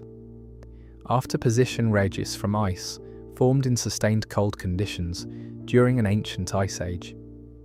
Registeel from magma, the Pokédex says tempered by pressure underground, suggesting it began as liquid metal and was cooled and compressed into its current form. Suggesting it began as liquid metal and was cooled and compressed into its current form. Then all four were sealed.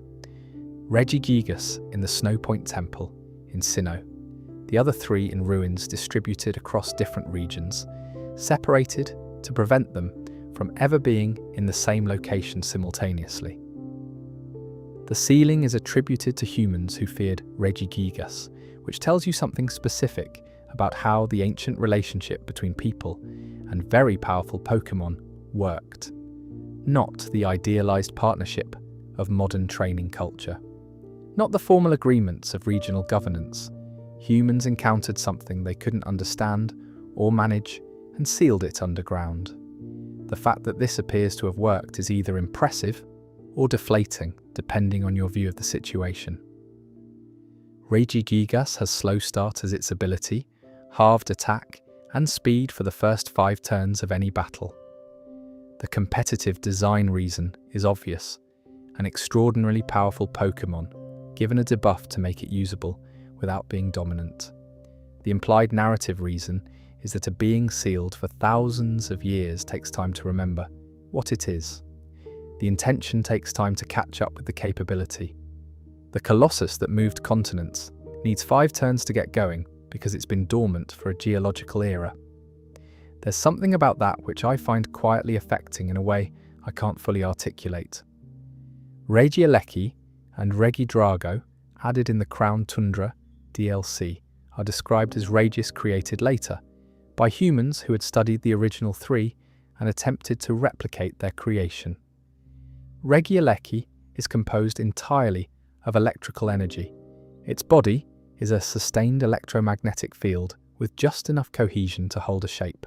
Regidrago is condensed dragon energy, apparently constructed from the accumulated energy of many dragon-type Pokémon in what sounds like a significant undertaking. Both have a different quality from the original 3, less ancient, more engineered, like careful reproductions made by people who understood the structure but not the full original process. Kyogre and Groudon are the other deep history of Hoenn, and their mythology operates on geological time rather than historical time. Before Hoenn existed as a named region, there was a conflict. Kyogre, a creature that embodies the ocean, that can expand the seas themselves, and Groudon, a creature that embodies the land, that can raise the ground and evaporate moisture from the air, were in sustained conflict. They fought over the balance of water and earth in a battle so prolonged and destructive that the world around them was fundamentally altered. Rayquaza, which had been living in the upper atmosphere eating meteorites and not particularly engaging with what was happening below, descended and intervened. Kyogre retreated to the deep ocean. Groudon retreated to underground caverns The landscape they left behind, settled and stabilized over time, became what people eventually named Hoenn. The region is the aftermath of that fight. Its geography, the volcanic mountain at its center, the unusual distribution of ocean and land, the concentration of weather phenomena, reflects where each Pokémon was expanding and where neither had reached. Every geographical feature of Hoenn is, in this reading, a scar. The primal reversions, available in Omega Ruby and Alpha Sapphire, are Kyogre and Groudon in their original states, saturated with the primordial natural energy they've been slowly releasing over the millennia since the battle. Primal Kyogre expands the ocean. Primal Groudon raises the land and evaporates moisture from the air. Left to interact in these forms, they would resume what they started, and the consequences for the world's geography would be severe. Archie and Maxie, the antagonists of Hoenn, understand what they're working with and dramatically misunderstand what it means to use it. The blue and red orbs that resonate with Kyogre and Groudon don't provide control in any meaningful sense. They provide connection, and then the ancient Pokémon uses that connection in the other direction. The will flowing through the orb originates with Kyogre or Groudon, not with the human holding it. Archie and Maxie become instruments of drives that are not human and not interested in human goals. They have to be disconnected before the process can stop. Rayquaza lives in the stratosphere and eats meteorites. This is its ongoing situation. It has been in the upper atmosphere for an extraordinarily long time, feeding on space debris, maintaining whatever equilibrium its presence provides. The descent to stop the primordial conflict was an interruption of its normal existence, not the purpose of that existence. What Rayquaza represents in Hoenn's mythology is something like a failsafe, the thing above the things, capable of imposing a ceasefire on a conflict that nothing else can stop. Not because it's simply the most powerful in a raw comparison, but because it occupies a position that neither Kyogre nor Groudon occupies, and is willing to use it. It came down once. That was enough. It went back up. In the Delta episode of Omega Ruby and Alpha Sapphire, a meteorite is heading toward the Pokémon world and will destroy it if it hits. The solution is Rayquaza ascending into space to destroy the meteorite there.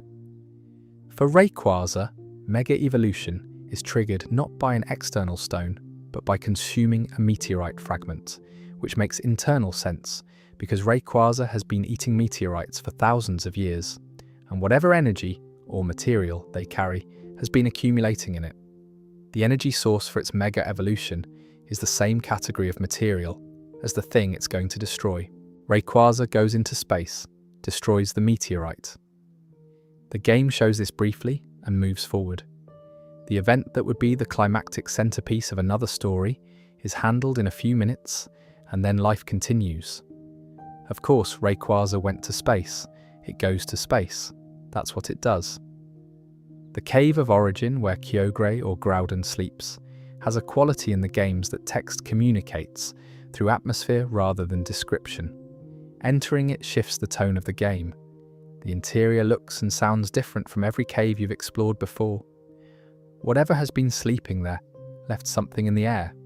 The blue or red orb, when brought inside, responds before you've reached the sleeping Pokémon, because the resonance field extends outward from whatever has been resting there. Going into the Cave of Origin feels like crossing into something. Not dangerous exactly, just significant in a way that the game's mechanical progress doesn't capture. Jirachi sleeps inside a rock in Hoenn for 1,000 years at a stretch, waking for 7 days, every millennium, to grant wishes before returning to sleep. The 1,000-year sleep is the detail that stays with me. Jirachi's relationship to the human world is necessarily episodic. It wakes, things happen, it sleeps for 1,000 years. The people who encounter it during one waking period are, at best, the great-great-grandparents of the people who will encounter it during the next. Whatever relationships it forms exist only across one 7-day window before it's gone again for longer than most civilizations have existed. The cave of origin and the deep history of Hoenn taken together suggest something about the region's quality that distinguishes it from others. Hoenn is a place built on things that were there before it, that continue to be there underneath it. Two of the most powerful Pokemon in the region are sleeping in caverns deep below it, while another keeps watch high above in the sky. Ancient Conflict. The most powerful Pokemon in the region are sleeping in caves below it. The sky above it is maintained by something ancient that's been eating the debris from space for longer than the region has had a name. Hoenn is a thin layer of habitable present over a very deep and very old past. The Pokédex is the most unusual document in that it's populated with data collected by trainers, children mostly, some quite young, using a device that automatically records their direct observations when they encounter Pokemon in the field, eared NPCs, and whatever interpretation the documenting trainer forms of what they've seen. Different games produce different entries for the same Pokemon, and those entries sometimes contradict each other in ways that can't both be true. Some entries are clearly mythological, some are so specific they can only be the result of close direct observation. Some are so dark that, if accurate, the implications for the Pokemon world's habitability are considerable. It reads more like a folklore archive than a scientific taxonomy. If you read it that way, as a record of what people in a particular region believe about Pokemon at a particular time, the entries become more interesting and the contradictions become more coherent. Slowpoke and its evolutions are a good first stop because the mechanics around them have lore implications that reward following precisely. A Slowpoke evolves into Slowbro when a Shelder bites its tail. The bite triggers a chemical reaction between the Shelder's saliva and Slowpoke's biology that initiates the evolution. The Shelder becomes the shell attached to Slowbro's tail end. Neither creature goes anywhere. They're both now present in a configuration neither initially chose. If the Shelder releases its grip, Slowbro reverts to Slowpoke. This means Slowbro's evolutionary stage is dependent on the ongoing participation of a second Pokemon from a different species. The evolution isn't a developmental stage that Slowpoke passes through and completes. It's a sustained relationship that either continues or doesn't. Slowbro is what happens when a Slowpoke and a Shelder reach an arrangement. The arrangement is apparently mutually beneficial. The Shelder gains some nutritional or chemical advantage from the tail. The Slowpoke gains whatever the evolution provides, but it requires both parties to continue finding the arrangement worthwhile. Slowking is what happens when the Shelder bites the head. The venom from a head bite creates a different chemical cascade, one that dramatically increases Slowpoke's intelligence and gives it what the entries describe as comprehensive understanding. Slowking is consulted as a source of wisdom. The same Shelder, the same bite, a different location on the body, producing either a philosopher king or a mildly confused large mammal. The ratio of variables to outcomes there is quietly staggering. Two nearly identical events, Shelder bites Slowpoke, diverging into radically different beings purely on the basis of bite location. The Slowpoke that becomes Slowking is not inherently more deserving of enhanced intelligence than the one that becomes Slowbro. Circumstances determined it. The Shelder picked a different spot. Absol is the one I think about most when considering Pokemon, whose relationship with the world around them is characterized by persistent misunderstanding. Absol appears before natural disasters, earthquakes, floods, severe storms. It senses the disturbances in the natural order that precede these events, and it comes to warn people.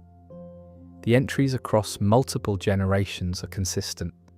Absol appears before disaster because it is trying to warn you. It detects something you can't detect, and it shows up. Humans saw Absol appearing before catastrophes and concluded it was causing them. It was hunted, it was feared, it was driven into remote mountain areas over generations of accumulated misattribution. It still comes, still appears at the edges of settlements when it senses something building. people still tend to treat its appearance as a bad omen. There's something in the patience of that which I keep returning to. All the hunting, all the centuries of being misread, all the violence done to it based on a fundamental error about what it is, an absol still comes when it detects something. The behaviour persists, despite every available incentive to stop. Whether this is instinct or something closer to choice, the entries don't say. But the effect is of a creature that has not given up on the relationship, even though the relationship has historically been very bad for it. Darkrai causes nightmares. Multiple entries across generations confirm this, and the game's supplementary material around it, Darkrai, can prevent causing bad dreams. Isn't something it controls. Being near Darkrai causes bad dreams. It can't prevent this. Cressilia's feather disperses the effect, which is why the two are understood as a pair in the Sinnoh mythology. The nightmare, and the one thing that can undo the nightmare, held in relationship. Darkrai went to an isolated island to minimize the damage it causes. The entries describe it as living there, alone, removed from the world. Whether it would prefer a different situation, the games don't explicitly say. But the withdrawal has the character of an active choice made for the benefit of the things around it, rather than for its own comfort. The nightmare giver hates that it gives nightmares. I don't know that for certain from the text, but it's the reading that fits everything, the entries actually say. Mimikyu deserves a proper moment because the specificity of its situation goes beyond the surface sadness. It disguises itself as Pikachu.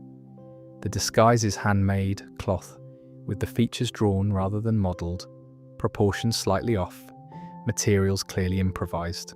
It wears it constantly because it discovered that people love Pikachu and it wants to be loved.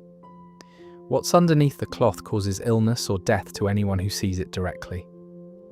The entries are consistent about this.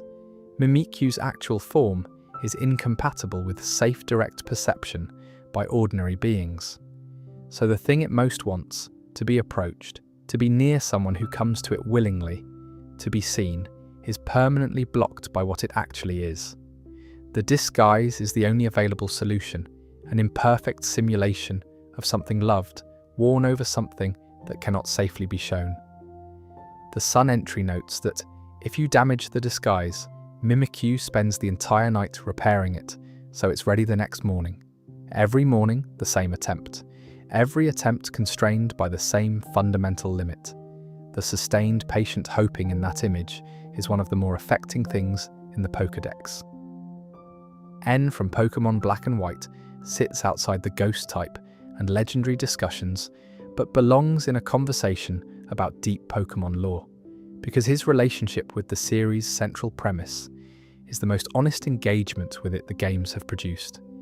N can understand what Pokémon say. Literally, he grew up around Pokémon, raised largely in isolation from humans by Getzies, and he understands Pokémon communication in a way that isn't intuitive, but direct. Getzies kept him away from human contact deliberately, engineering a worldview in which the relationship between humans and Pokémon was simply humans capture and control Pokémon who would prefer to be free. N isn't wrong that some Pokémon captured and trained would prefer to be free. The games don't suggest he's wrong about that. What he's wrong about is the totalizing version of the claim that all training is exploitation, that no Pokémon ever chooses partnership, that the institution of training is inherently corrupting. The player's journey and the relationship between N and the protagonist is the game's attempt to complicate this without fully resolving it. And it doesn't fully resolve it, that's the honest part. The question N raises whether using a Pokémon as a competitive partner respects its autonomy isn't satisfactorily answered by, but the legendary Pokémon chose you. The legendary's choosing is well and good. What about everything else in the party?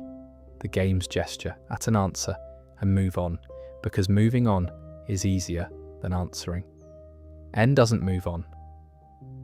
The sequel games show him still travelling, still looking, Still not settled? Rotom, a ghost that inhabits electrical appliances, has one of the more interesting practical implications in the series when you follow it to its endpoint. The Rotom Pokédex, available from Sun and Moon onward, is a device operated by a ghost. The navigation tool that tracks your Pokémon and maps your progress. The object most essential to a trainer's day-to-day function is, in the mythology of this world, a slightly haunted piece of technology. A spirit took up residence in the most important object in a Pokémon trainer's kit and decided to be helpful about it. The Rotom Dex develops a personality across the game as it spends time with you. By late in Sun and Moon, it's clearly fond of you in whatever way a ghost inhabiting a computer can be fond of a person. Not all hauntings end badly. Some of them end with a ghost that has found its purpose and is quite cheerful about it. Hornedge, Dooblardy and Aegislash are worth a brief moment because the evolution chain tells a small contained story about consciousness developing in an unusual substrate. Hornedge is a sword possessed by a ghost that drains the life of anyone who grabs the hilt. Doublade is two possessed swords fighting in perfect coordination. Despite being separate objects, they communicate telepathically, the entries say. Aegislash, the final form, shifts between sword form for offense and shield form for defense, with genuine tactical awareness. The ghost that started as something that drained life from whoever touched it has developed, through evolution, into something that understands when to attack and when to protect. Whatever began inhabiting metal didn't have that strategic awareness at the start. It learned it. The ghost grew into the sword, and the sword changed what the ghost was capable of. Every conversation about Pokémon lore ends with a list of things that didn't fit anywhere else and that keep coming back anyway. The structure of the subject resists comprehensiveness. There's always another region, another entry, another layer underneath the layer you were just looking at. This last section is for the pieces that don't categorize easily, but that I find myself returning to. Mewtwo's documented origin is one of the series' most effective pieces of environmental storytelling, and the effectiveness comes from what's left out rather than what's put in. The journals in the Pokémon Mansion on Cinnabar Island are scattered across the building's burnt floors, and reading them in sequence gives you the Mewtwo project in developmental stages. Early entries, clinical excitement. Mew was found in South America, specifically Guyana in the original documentation. A genetic sample was taken. Work began on a clone. Progress is noted in careful professional language. The entries have the tone of a team that believes in what it's doing. Then the tone changes. The entries get shorter. Then one final entry. Mewtwo is far too powerful. I-fying Y. There's a gap. Nothing for a period. Then one final entry. Mewtwo has escaped. No further entries. The building is in ruins. Everyone is gone. Whatever happened in the space between the last confident scientific entry and the escape isn't documented anywhere. The first Pokémon film fills some of it from Mewtwo's perspective. The waking, the pain, the instructions to obey, the immediate rejection of those instructions. But the Mansion journals keep the gap empty. Whatever happened in that building, only Mewtwo experienced it, and Mewtwo doesn't file reports. The unknown are a category of mystery the series keeps gesturing at without developing, and I say this as an observation rather than a criticism. There's clearly something more there, and the choice to leave it undeveloped might be deliberate.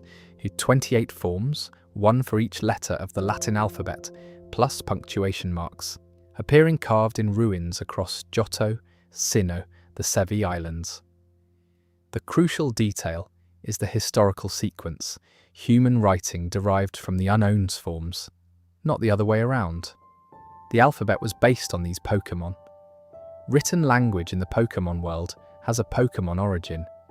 Individually, Unknown have no apparent personality. They don't act of their own accord in observable ways. They float in ruins and seem to register nothing in particular.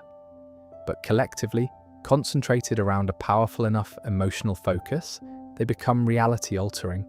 The third Pokemon film shows a concentrated mass of Unown reconstructing an entire city from the imagination of a child who wants it to exist. What they are individually versus what they are collectively is a gap the series has mostly left empty, which I find interesting and also, honestly, a little frustrating. There's a story in there. It hasn't been told. The war references in Kanto suggest a history the games deliberately don't show. Lieutenant Surge mentions an electric mouse Pokemon saving his life in the war. Which war? When? What Kanto was before or during that conflict? None of it is specified because Red and Blue were made before the series had a lore infrastructure that could support that kind of history, and subsequent games haven't gone back to fill it in. But the references are there. Surge has a war.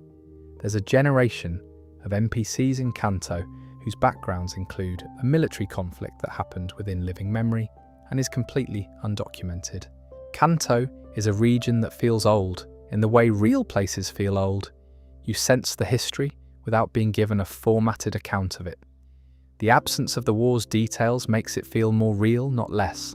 Real places have recent history they don't bring up in official accounts. Volo from Pokemon Legends.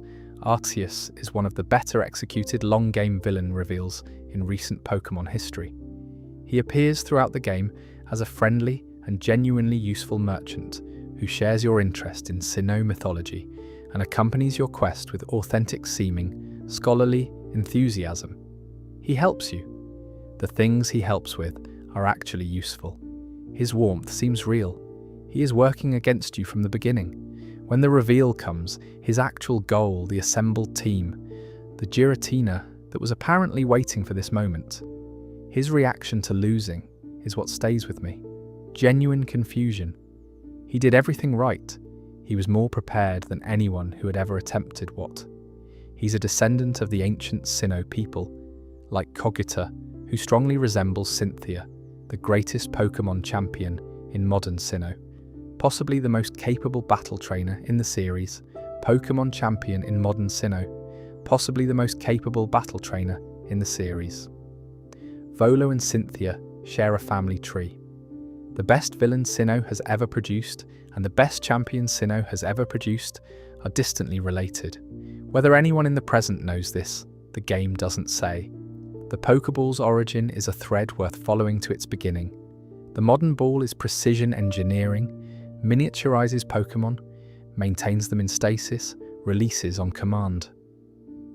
The early Verin Pokemon Legends, Arceus, set in ancient Hisui, the ball is already standardized as a wooden Pokeball crafted from apricorns and tumblestones rather than improvised containers. Been standardized yet? And trainers use improvised containers made from various materials. Heavy balls, feather balls, wing balls, each with different properties, each made from whatever was available. What the Sinnoh mythology says about how the trainer-Pokemon relationship began is that Pokemon chose to hide in tall grass so that people would find them. The discovery mechanism was not imposed by humans on Pokemon. Pokemon participated in their own discovery. The capture mechanic was built around a situation the Pokemon created. That doesn't resolve N's question about autonomy, but it does add a layer to it that the game itself doesn't point out explicitly. The parallel world question surrounding Pokemon Omega Ruby and Alpha Sapphire is one of the more interesting structural lore choices in the series. The Delta episode in those games includes a reference, through Zinnia, to another world where a Mega Evolution hero saved the world, which appears to describe the events of X and Y as they happened in a different branch of reality. OR-S and the original X and Y in this reading are not the same world. They're parallel histories. The remakes are not just updated versions of the originals. They're a different timeline where the specific events of the Delta episode occurred and the events of X and Y's climax didn't happen in the same configuration. This implies that the version differences, Ruby versus Sapphire, Diamond versus Pearl, might always have been parallel worlds rather than different flavors of the same world, which retroactively changes how you read the version legendaries. the version exclusives, the version-specific story details.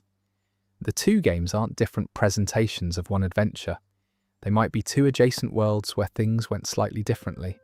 Core Solar and Curse Solar, from Sword and Shield, are the most direct environmental statement in the series. Regular Core Solar is a cheerful pink coral Pokemon from Johto. Galarian Core Solar is Ghost type. It's pale, translucent, and the entries are plain. The waters around Galar changed in ways the Coca Solar, its evolution, overflows with what the entries describe as heightened otherworldly energy within its shell. What the entries describe as grudge energy from the accumulated loss of countless corals. The games have touched on environmental themes in various ways, but Galarian Core Solar is the clearest statement. A Pokemon that exists in one form elsewhere in the world exists in Galar as a ghost, because the conditions that allowed it to live are gone. The game doesn't editorialize about this, it just puts the Corsola there. The Regigigas continental drift situation, reconsidered from the broadest possible angle. If Regigigas moved the continents, and the continents include all the regions, then the Pokemon world's geography is not natural in any meaningful sense. It was arranged by something. Every mountain range, every coastline, every distribution of land and sea in every region of the games reflects decisions made in deep prehistory by a being that was subsequently sealed underground by the people who lived on the geography it created.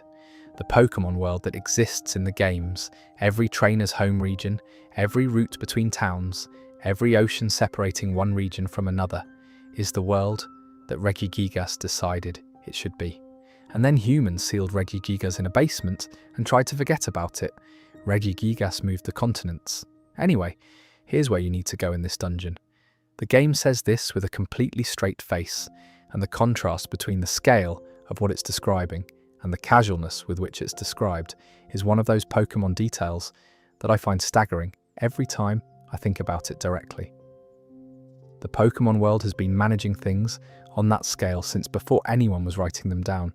Most of it is still there in the Pokédex entries and the library books and the ruins, waiting for whoever comes along and reads slowly enough to notice it. There's one more thing worth noting about the creation myth before we move on, which is the way the Sinnoh creation story compares to real-world creation mythologies. Not because the comparison explains anything definitively, but because it situates Pokemon's mythology within a larger tradition of how cultures understand their own origins. The structure of the original story maps remarkably closely to several real creation myths. An egg appearing in chaos, hatching into a creator who then makes other beings. This appears in Hinduism with the cosmic egg Hiranyagarbha, in Orphic Greek traditions, in Egyptian mythology. The splitting of primordial unity into time and space, substance and spirit. Versions of this occur in Zoroastrianism, in early Chinese cosmology, in Polynesian mythology. The Pokemon myth doesn't seem to be drawing from any one of these specifically so much as landing in the same structural territory that human cultures have independently arrived at multiple times. What that tells you about the Pokemon world is interesting. The people of Sinnoh developed a creation mythology that follows patterns that appear to be nearly universal in how conscious beings try to explain the origin of everything, which is either evidence that certain story shapes are just how minds work, or that the mythology is describing something real about the Pokemon universe, or both. The games don't adjudicate. The Sinjoh ruins, accessible in the original Heart Gold and Soul Silver through a specific event, are another layer of this creation mythology that doesn't get enough attention. Located where Sinnoh and Johto conceptually meet, the ruins contain a specific scene. With Arceus present in your party, it recreates the egg of one of the Pokemon of myth. Dialga, Palkia, or Giratina, your choice, hatches from an egg that Arceus generates right there in the ruins. It's as close as the games get to demonstrating the creation event directly, and it's hidden behind an event that many players never triggered. What it suggests is that Arceus can re-perform the act of creation at a smaller scale. The original one made the universe and then slept, but it can wake briefly and repeat the smaller versions of what it did before. The creation isn't a historical event locked in the past, it's a capacity that still exists. Whether that's reassuring or the opposite probably depends on what you think Arceus would do if it decided to recreate everything from scratch. The Hall of Origin, where Arceus is said to rest above the spear pillar, was accessible in the original Diamond and Pearl through the Azure Flute, an item that was never officially distributed to players. The game has the location coded, the encounter programmed, the music composed. The gate to it was built and never opened. Another piece of the creation mythology that exists fully in the game's files and nowhere players could legitimately reach. The relationship between Giratina and Cyrus in Pokemon Platinum is worth spending more time with than the game itself does, because it's one of the rare moments where a legendary Pokemon and a human antagonist occupy the same narrative space in a way that clarifies what each of them is. Cyrus's philosophical position is, in the game's terms, the most coherent villain argument the series has produced. He believes that spirit, emotion, will, the subjective qualities of conscious experience, is the source of suffering. If you could create a universe without spirit, a universe of pure matter and energy, arranged according to mathematical principles, you would eliminate suffering at its root. His plan uses Dialga and Palkia to collapse the current universe and create a new one according to his specifications. The irony that the games leave implicit is that Cyrus himself is clearly not without spirit. He cares about his goal with intensity. He experiences something that looks very much like satisfaction when things go according to plan, and something that looks very much like fury when they don't. The man who wants to eliminate the capacity for subjective experience is demonstrating that capacity throughout. Giratina appears to understand this, or at least to understand that Cyrus represents a specific kind of threat that requires a specific response. By pulling Cyrus into the distortion world, rather than destroying him, Giratina does something more sophisticated than simply defeating an antagonist. It contains him. The distortion world, as a dimension outside the normal flow of time and space, is a place Cyrus can occupy without being able to act on the main world. It's functionally imprisonment, not punitive imprisonment, but containment. The dangerous thing is separated from the place. It was dangerous too. Whether Giratina understood this as a strategy or simply responded to Cyrus as a threat that needed to be removed from proximity, the game doesn't say. But the choice of response is interesting. Giratina has the capacity to be much more direct. It didn't need to drag Cyrus somewhere. The gesture of bringing him into its dimension rather than simply ending the threat suggests at minimum that Giratina distinguishes between threats that need to be removed and threats that need to be contained. There's also something worth noting about the distortion world as a setting during this confrontation. Cyrus arrives in a place that, by his philosophy, should be preferable to the world he came from. It's a dimension defined by mathematical inversions rather than spirit. Gravity, the physical force he could ostensibly appreciate for its purity as a force, operates without the complications of emotional interference. But the distortion world clearly unsettles him. He never escapes from the distortion world in the sequel games, and he is never shown spending his subsequent existence pursuing a different and smaller scale version of his original goals. Subsequent existence pursuing a different and smaller scale version of his original goals. Whether the experience of the distortion world changed him in any way, nobody says. The Beast Trio's connection to the burned tower deserves more attention than the games give it, because the ruins themselves are one of the more evocative locations in Johto. The burned tower in Ecruteak City is not restored or memorialized or turned into a museum. It's just there, partially collapsed, 150 years after the fire. You can descend into its basement. The three beasts were in there, according to the mythology, as just Pokemon. Unnamed, unknown, in the wrong place at the wrong time, when the lightning struck. The game's mythology says Ho-Oh descended and resurrected them, but it doesn't say why. The birds in Kanto have no such story. Pokemon in Johto generally don't receive divine resurrection. These particular three were given new life, and the mythology provides no motivation for the gesture beyond Ho-Oh descended. Whether it felt some responsibility for the fire, or saw something in those three specific Pokemon worth preserving, or simply does this sort of thing occasionally, the game doesn't say. What we know is that Ho-Oh lives at the top.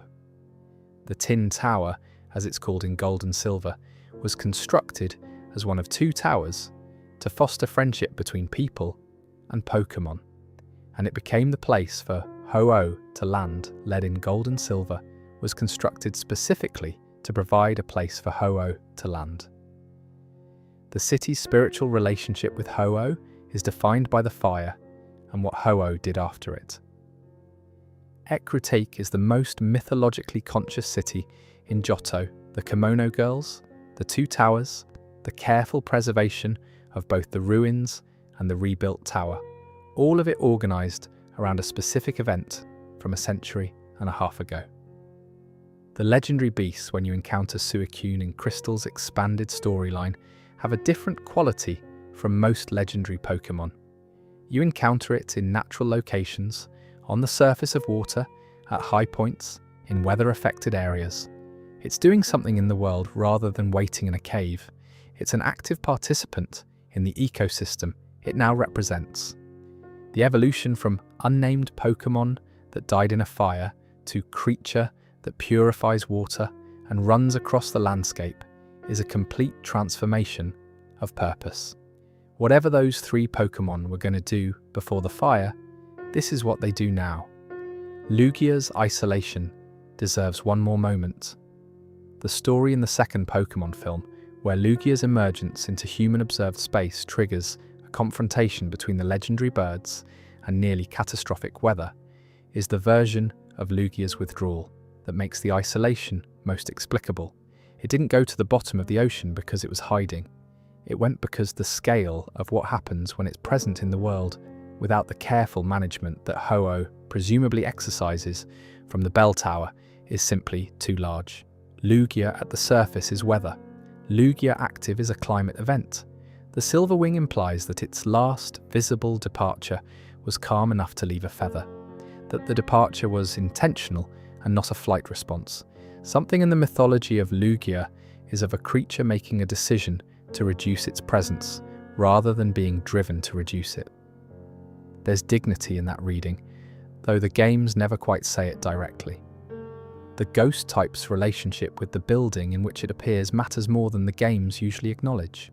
Ghost Pokemon appear in graveyards, in abandoned buildings, in areas where something significant happened and left a mark on the location. The type is, in that sense, geographical as well as existential. A ghost doesn't just exist, it exists somewhere specific, and the somewhere is usually significant to what it was before. The old chateau in Sinnoh, which we mentioned briefly, has an NPC the player can encounter there after completing the main game. An elderly gentleman appears in one room and comments on the building. A young girl appears in another room, smiling before vanishing. Neither has Pokédex data. Neither is catchable. They appear and vanish without explanation. The game provides no quest to resolve their presence and no mythology to explain who they were. They're simply there, and then they're not. What's interesting about this compared to Lavender Town's Marowak is that these ghosts don't want anything from you. The Marowak's haunting was purposeful. She was blocking passage because she had an unresolved concern. The old chateau ghosts seem to simply persist. They wander the rooms of a building that used to have them in it, doing the things they did when they were alive, and the fact that they're not alive anymore. Gengar's Pokédex entry in Diamond and Pearl is one of the more interesting for what it says about the ghost type's relationship to the world. It hides in shadows. It is said that if Gengar is hiding, it cools the area by nearly 10 degrees Fahrenheit. The cold as a signal, temperature drops, and that's a sure sign it's hiding in the shadows. The cold as a signal. Ghost types cause temperature drops in the game's world consistently. Ghastly, Haunter, Gengar, all the way forward. The drop isn't just a game mechanic. The games treat it as a real physical fact about how ghost types interact with the environment. Their presence displaces warmth. Cofagrigus is worth a brief mention because its Pokédex entries establish it as one of the more straightforwardly predatory ghost types. It disguises itself as an ornate sarcophagus, waits for grave robbers and treasure hunters to approach, and then seizes them with its shadowy hands and mummifies them inside itself. It has done this to people in the mythology. The entries are fairly plain about it. Cofagrigus is protecting the graves it guards by consuming the people who would disturb them, and it appears to consider this an entirely reasonable arrangement. The connection between Yamask and Cofagrigus is worth noting. Yamask evolves into Cofagrigus, the ghost that was once a person that carries its own former face, and sometimes cries looking at it, becomes an ornate coffin that captures and mummifies people. The arc from grieving its human past to consuming anyone who approaches graves is a transformation that the game presents without commentary. What Yamask was when it was human and what it becomes when it evolves further, the game leaves you to make of that what you will. The Fluidscape itself is worth a moment as an object. It's a piece of technology that reveals the nature of things that are obscured, specifically ghost types that appear as formless presences. The fact that Team Rocket had it in their possession isn't coincidental. Team Rocket is an organisation that deals in Pokémon exploitation and occasionally in powerful items that give advantages over Pokémon. Having the one item that allows engagement with the ghosts in Pokémon Tower and withholding it from the general public by keeping it in their headquarters is either a practical security measure or, if you're reading more into it, a way of keeping the Pokémon Tower's upper floors inaccessible. Mr. Fuji was on the upper floor of the tower being held hostage. The connection between Team Rocket's possession of the Fluidscape and Mr. Fuji's captivity creates a specific shape. The organisation committed the act that created the ghost, and the same organisation holds the device that would let the ghost be addressed, and it's holding the person who would want to address the ghost. All three things are in Team Rocket's hands simultaneously, and the player has to untangle them by force. After the tower, in gold and silver, Mr. Fuji's presence in the House of Memories takes on a different quality. The Pokémon Tower has been converted and the graves moved, but he's still there, still tending whatever portion of the memorial remains. His relationship to Lavender Town seems permanent in a way that goes beyond occupation. He found the place that needed someone like him, and he stayed. The conversion of the Pokémon Tower to a radio station in Johto's timeline is one of those details that reads very differently, depending on which direction you approach it from. If you played Gold and Silver first, it's simply the Kanto Radio Tower, an expected facility in a region with radio towers. If you played Red and Blue first, it's the absence of something. The graves moved, the tower repurposed, the grief given a different architecture. In both cases, the House of Memories is there, small, understated, containing the records of what the tower was. Whether this is respect for what the tower meant or simply bureaucratic acknowledgement of a use change, the games don't say. It's probably both. The team structure and visual identity of Team Flare deserves a moment because the aesthetics are doing thematic work. Team Flare dresses uniformly in red. Their headquarters is sleek and modern. The grunts, scientists and leaders are all visually coherent in a way that other villain teams aren't. Team Rocket has a generic criminal look. Team Magma and Aqua have a rougher edge. Team Galactic is deliberately alien. Team Flare looks expensive. They look like they've thought about their appearance and made deliberate choices. Lysandre runs a cafe in Lumio City, not as a cover or a front. It seems to be a genuine expression of his aesthetic values. He cares about beauty. He funds research. He appears, in early interactions, to be someone who is deeply troubled by inequality and suffering and wants to do something about it. His solution is monstrous, but his distress about the problem it addresses is, as far as the game depicts, real. The XY games have been criticised for underdeveloped storytelling, and that criticism has merit in some areas. But the Lysandre characterisation is one of the things they do well. A villain who arrives at a terrible conclusion through a genuine emotional process, not through simple greed or hunger for power. He looked at the world and saw people suffering and resources being consumed, and came to the conclusion that the only solution was to make fewer people. That's a moral catastrophe. It's also internally coherent in a way that makes it more uncomfortable than a simpler motivation would be. The contrast with AZ is the thing the game is building toward with Lysandre.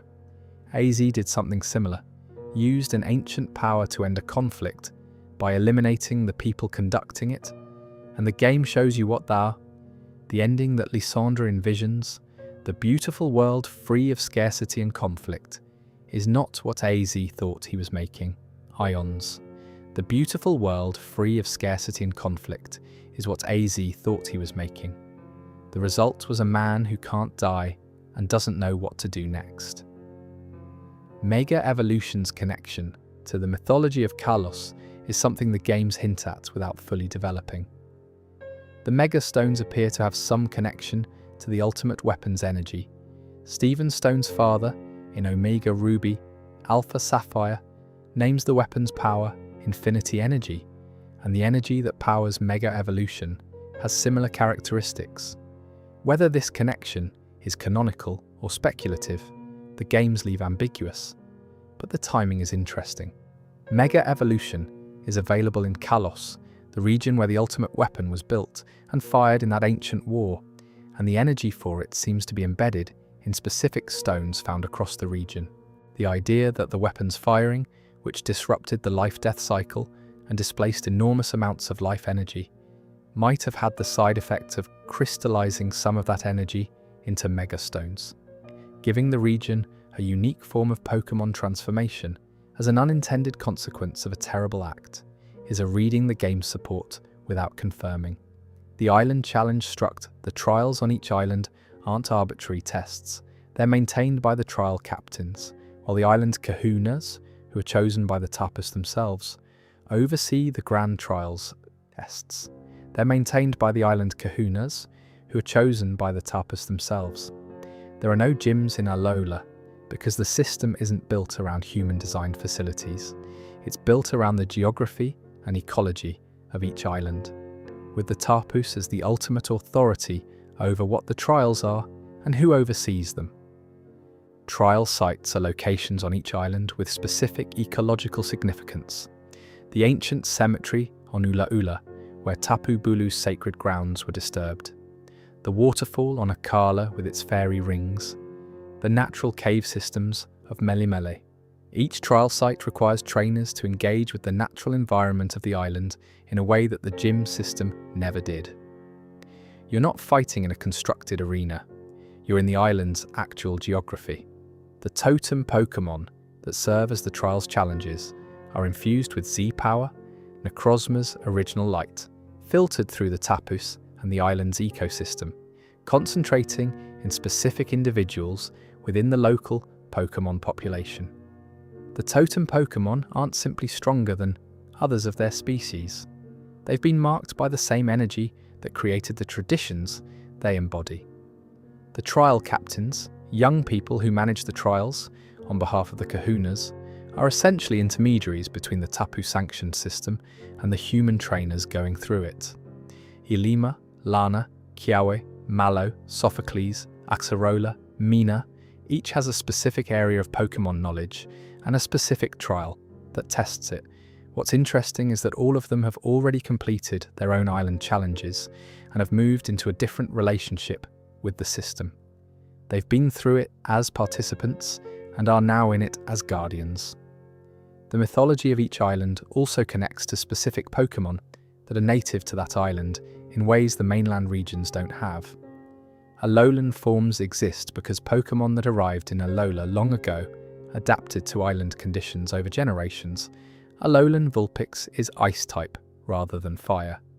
Because it adapted to the cold volcanic mountains, Alolan Exeggutor is Dragon-type, and much taller because the intense sunlight of Alola pushed its growth to extremes. The islands aren't just a setting, they're an environment that actively shaped the Pokémon within them. The 4 islands themselves are named in Hawaiian Melamile, yellow, Akala, pink or rosy, Ula Ula, red, Pony, dark. The colours correspond to the nectar available on each island and to each island's guardian deity.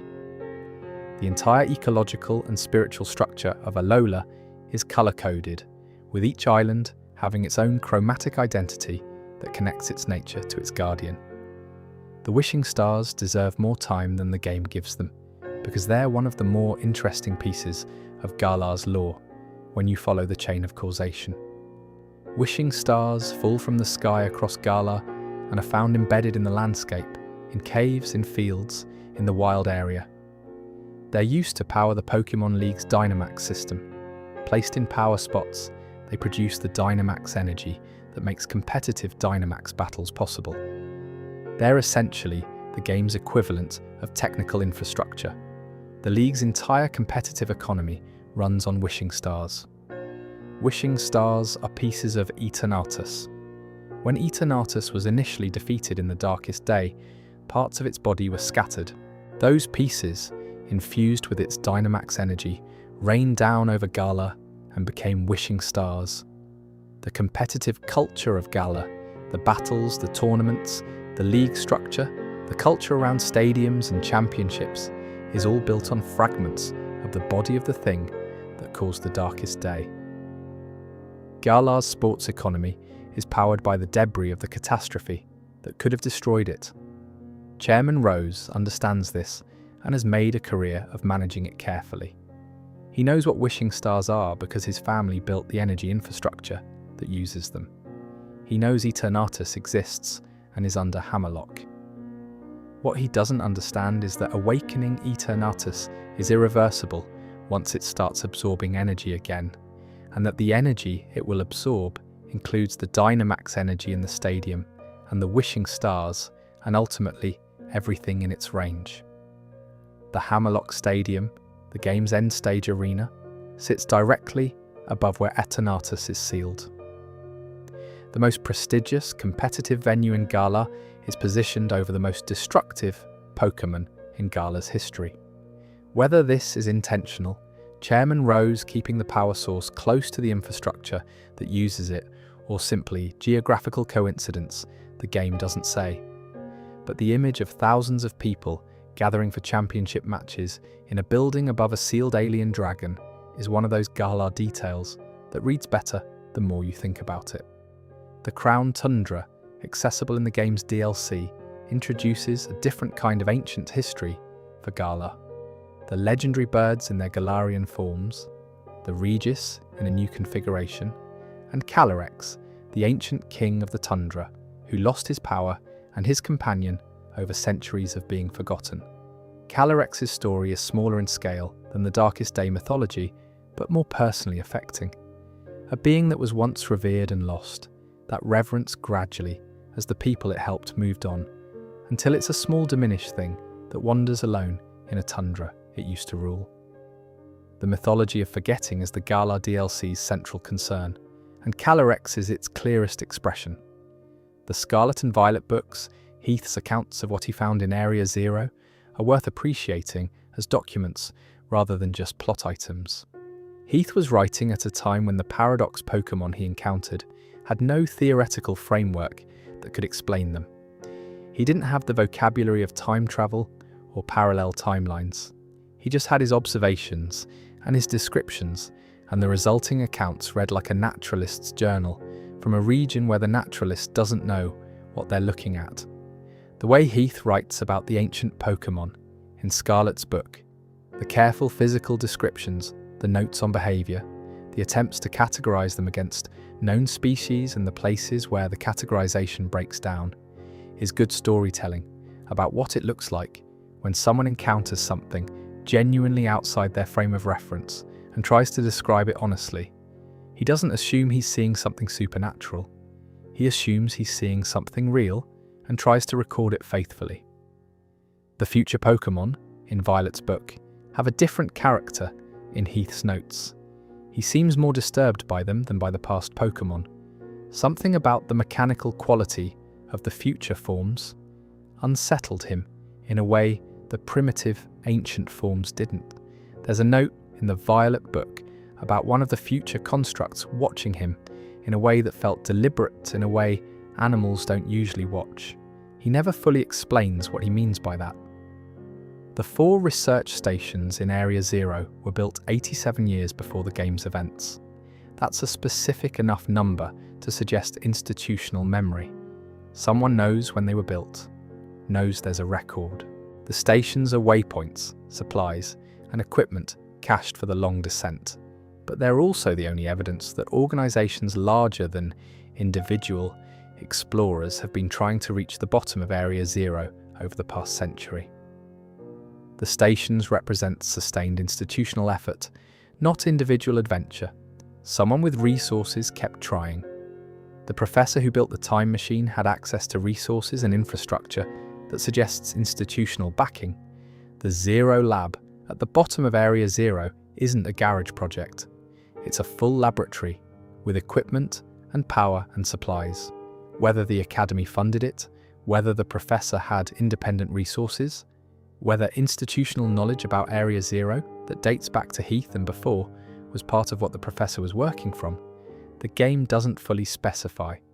What the professor left behind, besides the AI, is the time machine itself and the question of what to do with it. The AI instructs you to deactivate it. You do. But the knowledge of how to build a time machine is presumably in the Zero Lab's records. The Paradox Pokemon that already came through are still in Area Zero. The question of what happens next, whether another professor with the same curiosity and better safety protocols might attempt something similar, is one of those things the game doesn't address and doesn't need to.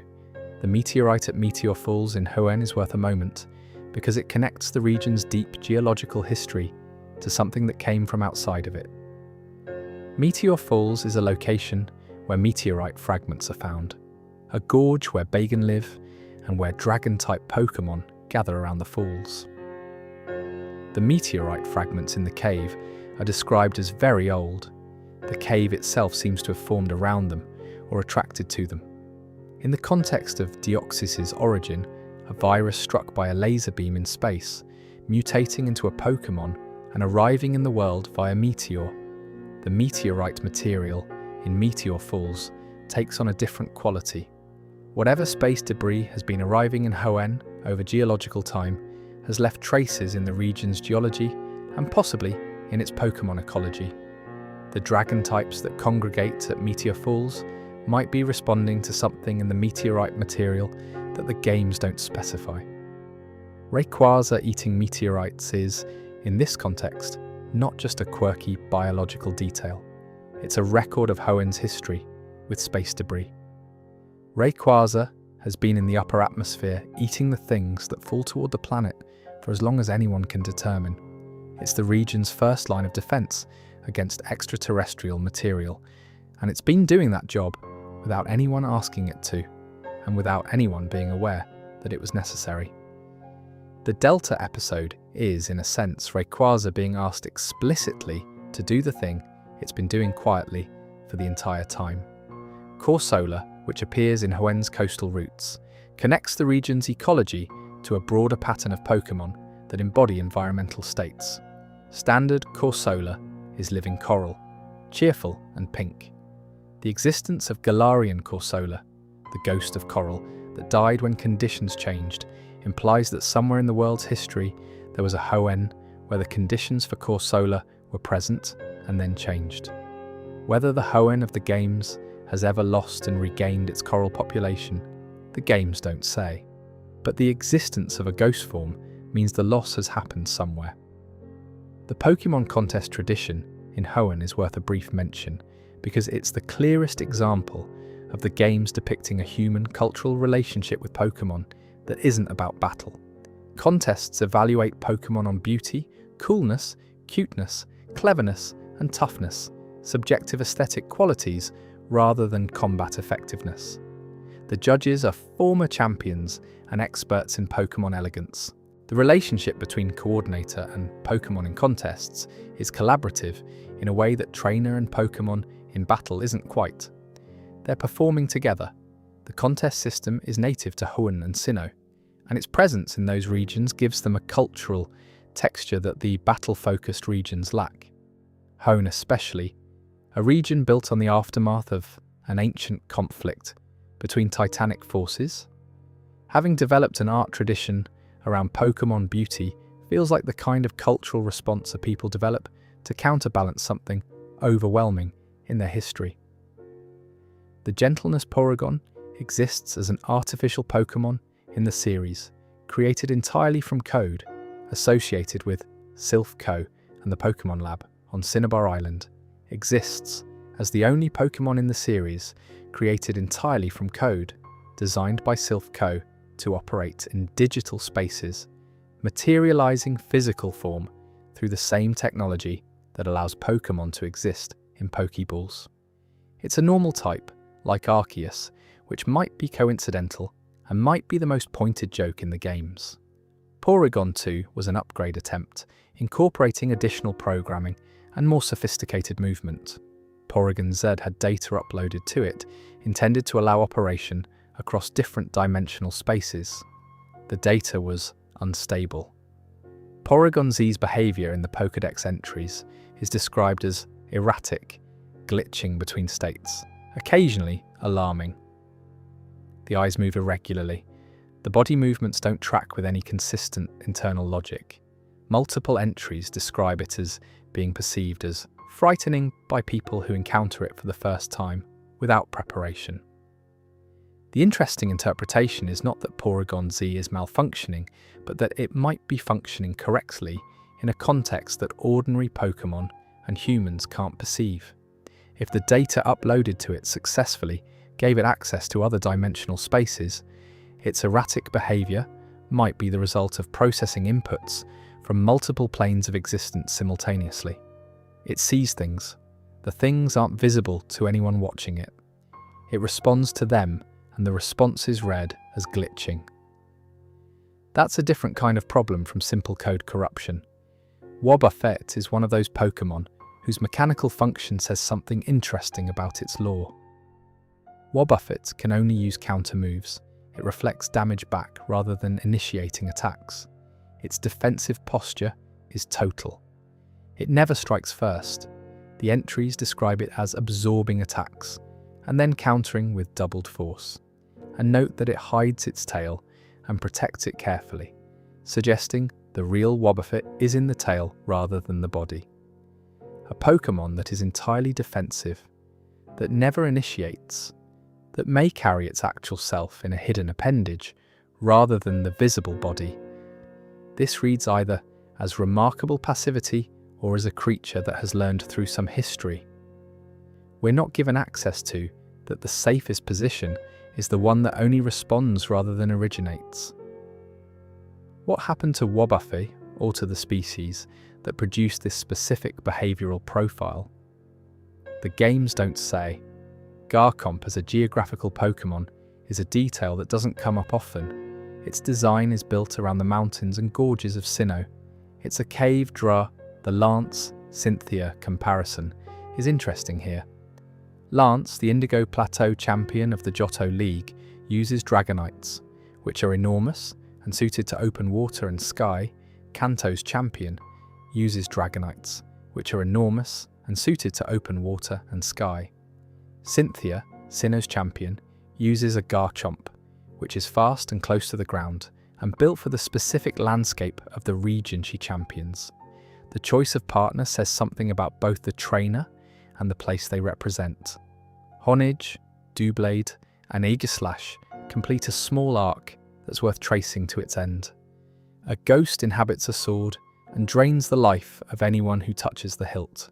Two swords develop telepathic coordination and fight together.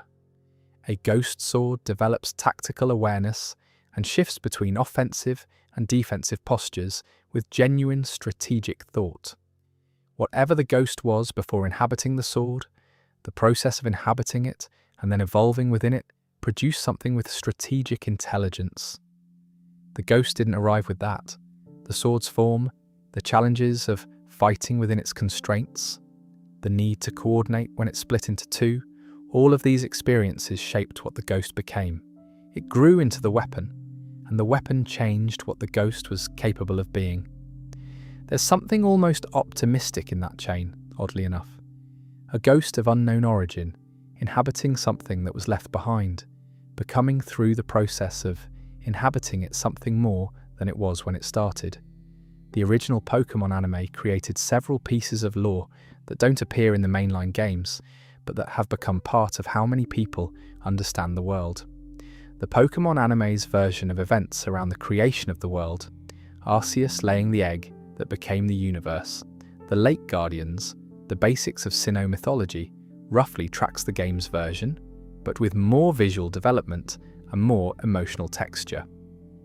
The anime's treatment of Mewtwo, particularly in the first film and the subsequent Mewtwo Returns special, expands the character in ways the game's environmental storytelling doesn't. Mewtwo's relationship to its own origin, knowing it was created, knowing what it was created for, rejecting the purpose without being given an alternative, is developed across those two pieces in ways that the game's Mansion journals only gesture at. Whether those developments are canonical to the main series or exist in a parallel continuity is a question the franchise has always been comfortable leaving open.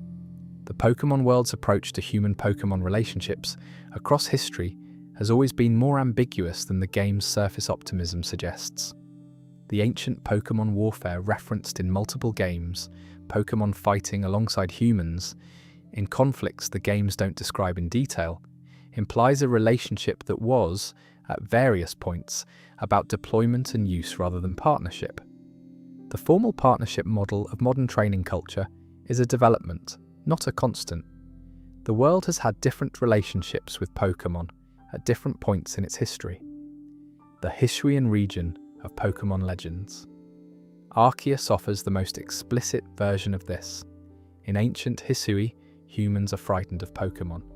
The Galaxy team's mission is partly to normalize the relationship, to demonstrate that Pokemon and humans can coexist rather than simply cohabitate nervously.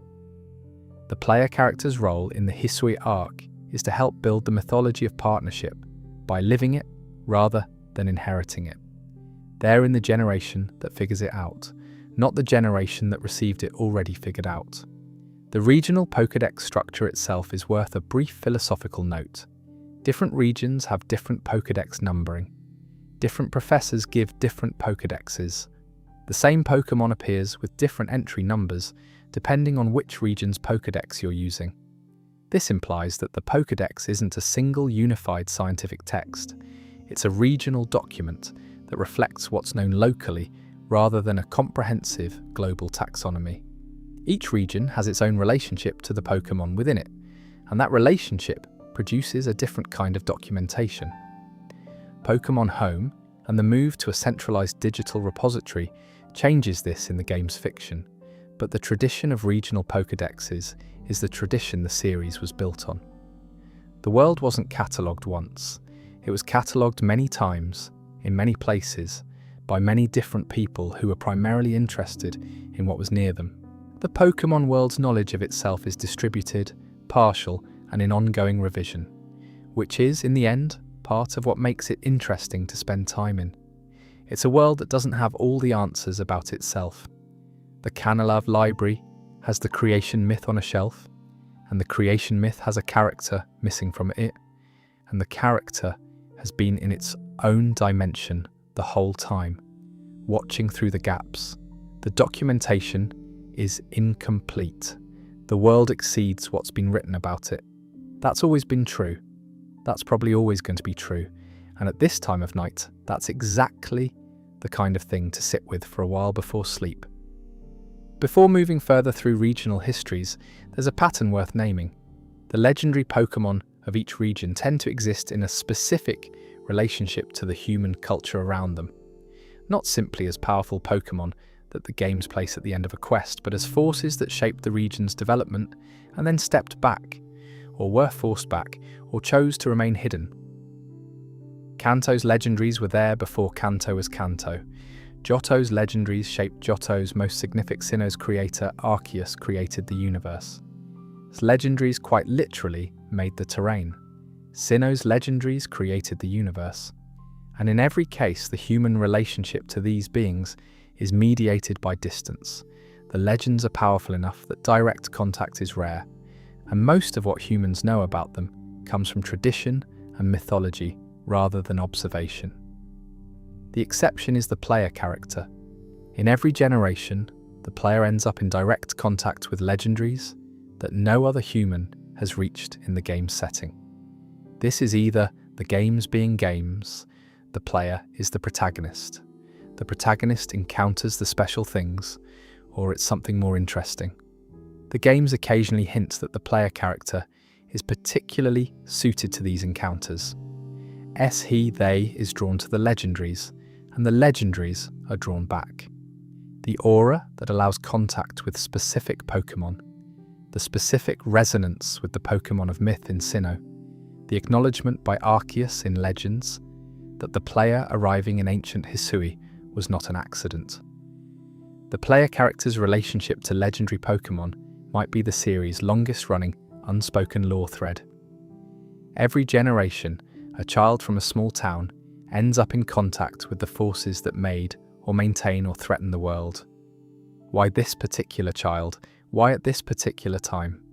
The games gesture at this without ever quite answering it. The Pokémon world's relationship with evolution is complicated in ways the games usually don't address directly, partly because the word means something different in the games than it means in biology. Pokémon evolution is not natural selection operating over generations. It's an individual transformation that happens within a single lifespan, sometimes within a single battle. A Caterpie becomes a Metapod and then a Butterfree in a matter of days or weeks of gameplay. The biological vocabulary, evolution, stages, species is applied to a process that would be called metamorphosis or transformation in biological terms. What the games suggest, through the Pokédex and through various NPCs, is that Pokémon evolution is a form of growth toward a more complete form. Not selection over generations, but something more like Aristotelian entelechy, the actualization of a potential that was always present. The Caterpie was always going to be a Butterfree. The evolution process brought out what was already there. Some Pokémon don't evolve, and apparently never did. Others evolve only under specific conditions, particular times of day, particular locations, particular emotional states, particular items, particular moves. These conditions suggest that the transformation is sensitive to context in ways that simple growth isn't. A Glaceon and an Espeon are both evolutions of Eevee. What determines which one you get is where the Eevee is when it evolves. The MV Shedinja appears as an evolution byproduct from Nincada and is actually created from Nincada's discarded shell, Ready, which is evolution producing something that wasn't in the evolving Pokémon at all. The Pokémon world's approach to the concept of what a species is has always been somewhat loose. Regional forms, Alolan Ninetales, Galarian Ponyta, Hisuian Decidueye, are the same species adapted to different environments over time, with the adaptations severe enough to change their fundamental type and appearance. Are these the same species? Different species. The games classify them as regional forms rather than distinct Pokémon, which implies the games consider them the same species. But the differences between a regular Ninetales and an Alolan Ninetales are arguably larger than the differences between many species that the games classify as different Pokémon. The taxonomy is, like the Pokédex, a human construct overlaid on a natural world that doesn't necessarily organise itself according to the categories humans have created to describe it. The modern system of Pokémon training, gyms, badges, the Elite Four, the Champion is a relatively recent institutional development in the world's history, the Hisui arc of Pokémon legends. Arceus makes this explicit. In ancient Hisui, there are no gyms and no formal training system. The Galaxy Expedition team provides some structure, and the Diamond and Pearl clans have their own relationships with specific Pokémon, but the formalized badge system and the institutional challenge hierarchy don't exist. The Professor Oak generation, the world of Kanto's Red and Blue, has the gym system fully operational and deeply embedded in regional culture. In between Hisui and Kanto, something happened. The formalization of Pokémon training as a structured institution, with recognized levels of achievement and a pathway from novice to champion, was built by someone at some point. The Alolan Island Challenge is older than the gym system, older at least in its roots, since it traces back to the battle with Necrozma and the young trainer of that era. But the Island Challenge in modern Alola is also institutionalized, with trial captains and kahunas and defined trial sites. The free, unstructured relationship between humans and Pokémon in ancient Hisui became, in every subsequent region, something with rules and pathways and formal acknowledgements. Whether this formalization improved the relationship between humans and Pokémon or constrained it is a question the series keeps approaching from different angles. N asks it directly. The various antagonist teams each represent a failure mode of the formal system. Team Rocket exploiting the commercial infrastructure. Team Galactic exploiting the competitive obsession. Team Flare exploiting the aesthetic dimensions of trainer culture. The formal system creates the vulnerabilities the villains use, and yet the formal system also created the champions: Cynthia, Stephen, Lance, Alder, the people who ended up at the top of the institutional hierarchy and, in every case, used that position to do something other than simply be strongest. The institution produced its own checks through the people it elevated. One of the more consistent features of the Pokémon world across all of its regions is that documented history is always partial and always contested. Every region has events centuries or millennia ago that shape the present in ways the present doesn't fully understand. The historical revisionism in Galar, the true story of the Darkest Day, rewritten multiple times until the wolves were removed entirely. Ayalola's records about Necrozma were lost to time. Nohate's mythology had Giratina removed from it. Alola's records about Necrozma were burned. The Paldean Empire's records of Area Zero expeditions presumably exist somewhere, but aren't accessible to the player. Kanto has a war nobody talks about. Unova has the legends of the original two heroes that were distorted by the kings who came after them. Every region's understanding of its own history is incomplete at best and actively falsified at worst. The truth of what happened is always more complicated than the version that was written down and preserved. This creates a specific relationship between the player and the world. You're always uncovering something that was hidden or lost or deliberately obscured. The Pokémon games are not historical fiction where the history is stable. They're about the instability of historical knowledge and what happens when someone, the player character, who keeps ending up in the right place at the right time, actually does the archaeology. Sonia's book about the true Darkest Day, published at the end of Sword and Shield, is the rare case where that archaeology produces a public corrective record. In most cases, the player learns what actually happened and nobody else does. The knowledge stays with you. The official account stays wrong. There's a version of the Pokémon world that only exists if you've played all of the games and read all of the entries and talked to all of the NPCs. Most people who played Pokémon as children encountered a version of it that was surface level. Battles, gyms, catching Pokémon, becoming champion. The mythology underneath was there, but it wasn't mandatory. You could beat every game, without knowing about the Lake Trio or the Creation Myth or AZ. The mythology was always optional. It was always there for the people who wanted it, but it was never required. That's an unusual choice for a media franchise to make. The mythology doesn't gate the experience. You don't have to understand the Sinnoh creation story to beat Dialga. You don't have to know AZ's backstory to defeat Team Flare. The games are complete experiences without any of the lore content. The lore content is supplementary enrichment for people who go looking for it. What this produces is a franchise that operates on multiple levels simultaneously. For children playing for the first time, it's a game about catching Pokemon and winning battles. For older players returning to it, it's a world with a mythology that rewards attention. For the people who read every Pokédex entry and talk to every NPC and track down every piece of environmental storytelling, it's something more like a puzzle, a distributed narrative assembled from fragments across 30 years of games. All three of those things are true at the same time. The Pokémon world is simultaneously a simple game and a complex mythology and a historical puzzle. That coexistence is unusual and probably underappreciated. The creation myth is on a library shelf. The library is on the way to the next gym. Most people walk past. The ones who go in find something worth reading. There are a handful of Pokemon that sit outside any of the categories the games use, and that I find particularly interesting for that reason.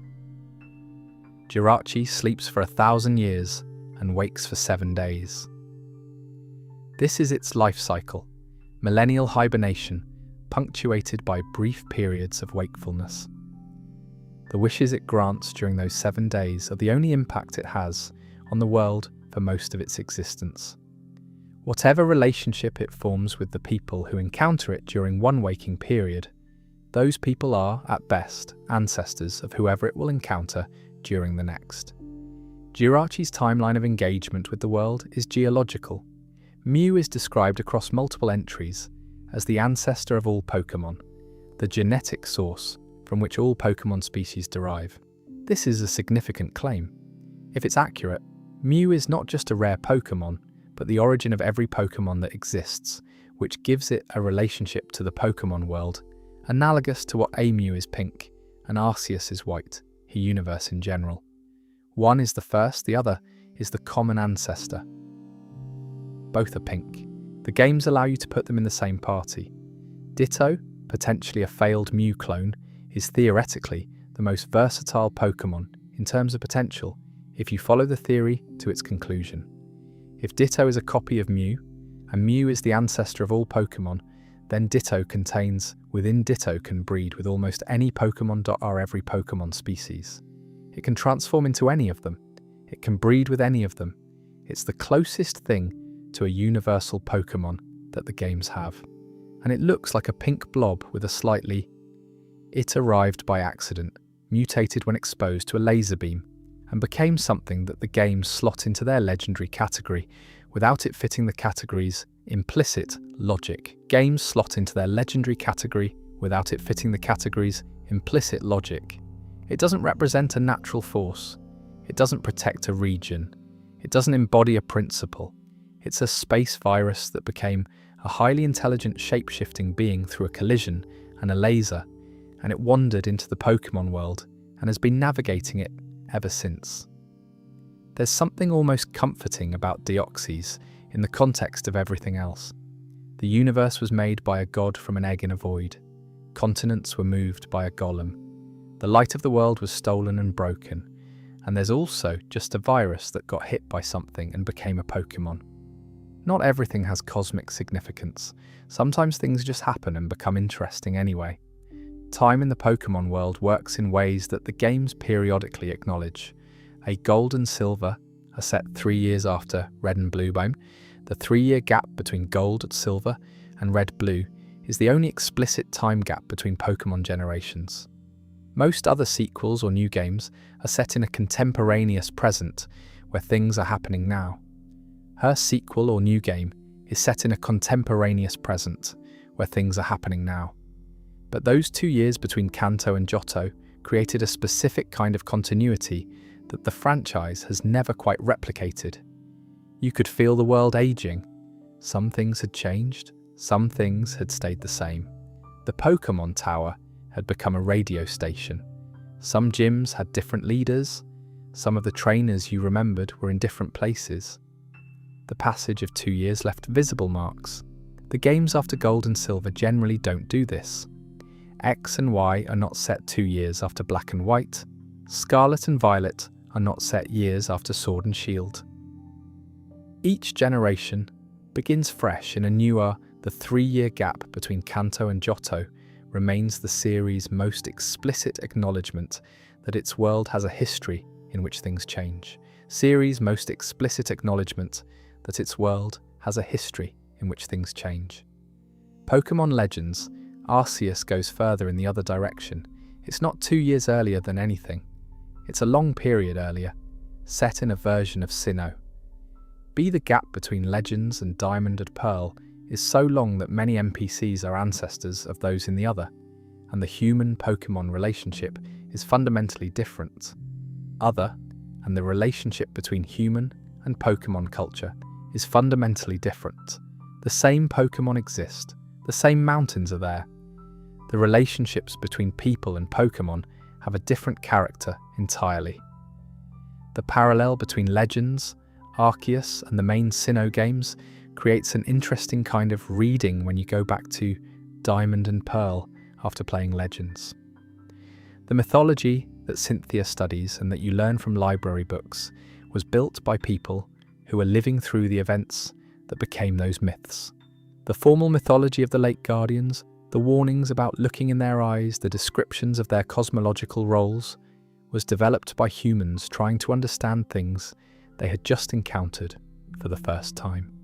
The formality is the distance of centuries from something that was once immediate and personal.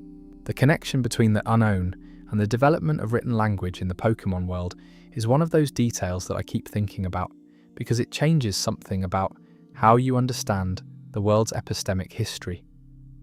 If the alphabet, or the functional equivalent of it in the Pokémon world, derived from the unknown's forms, then every piece of writing in the Pokémon world is, at some level, a configuration of unknown shapes.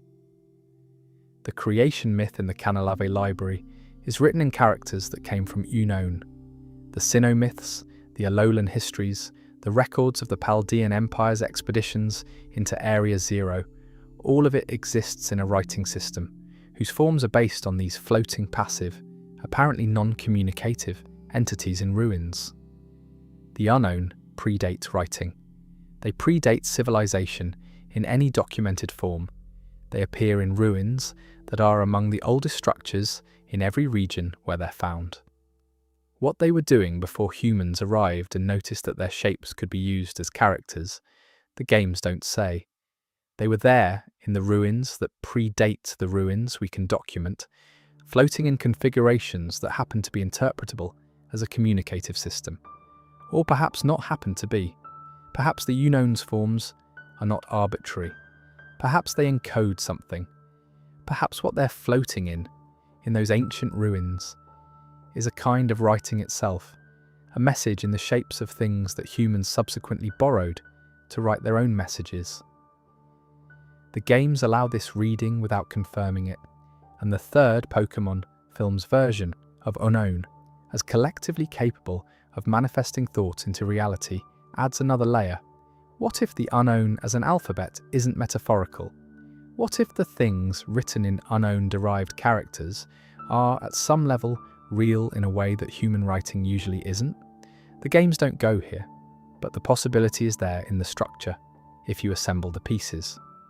There's a recurring structure across the Pokémon games' villain teams that rewards looking at as a unit rather than individually.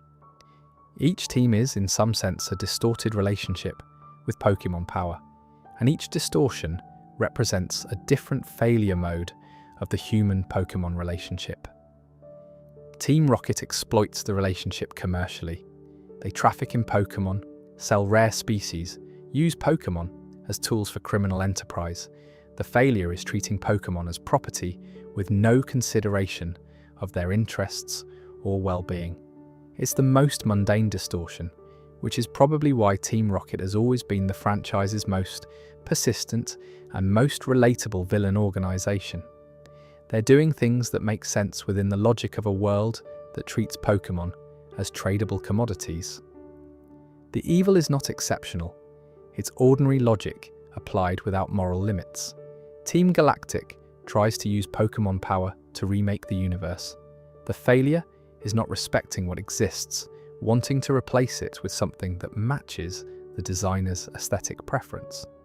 Cyrus's problem isn't that he wants power, it's that he wants to use power to undo everything that exists and create something in its image.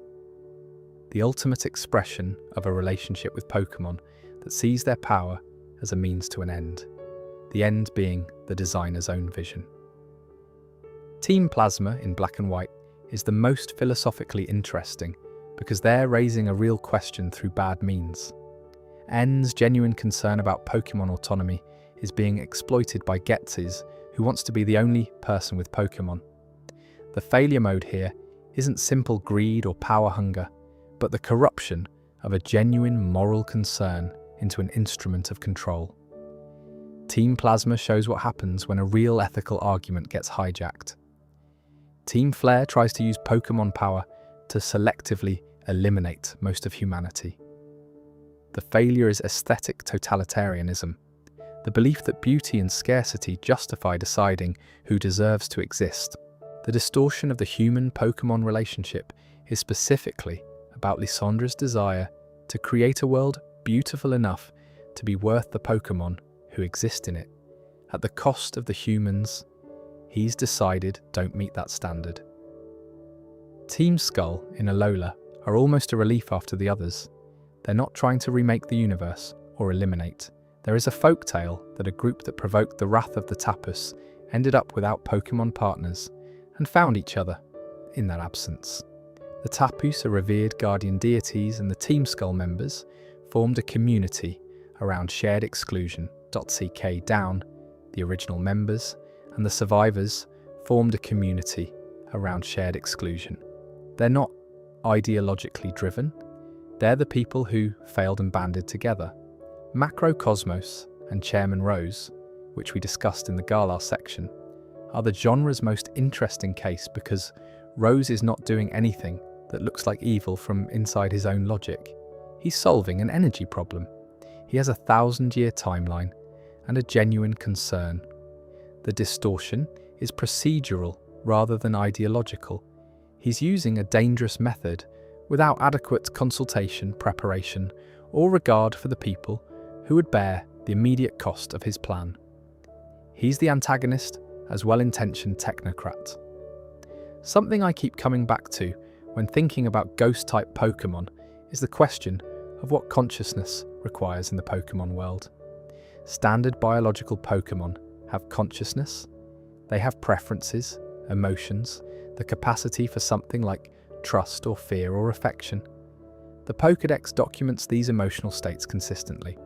But the ghost types complicate the picture, because many of them appear to have consciousness that persists after the biological substrate that presumably housed it initially is gone. Yamask has consciousness. It has memory of its human life. It has grief. It has a face that used to be its own, and the capacity to look at it and feel something about the looking.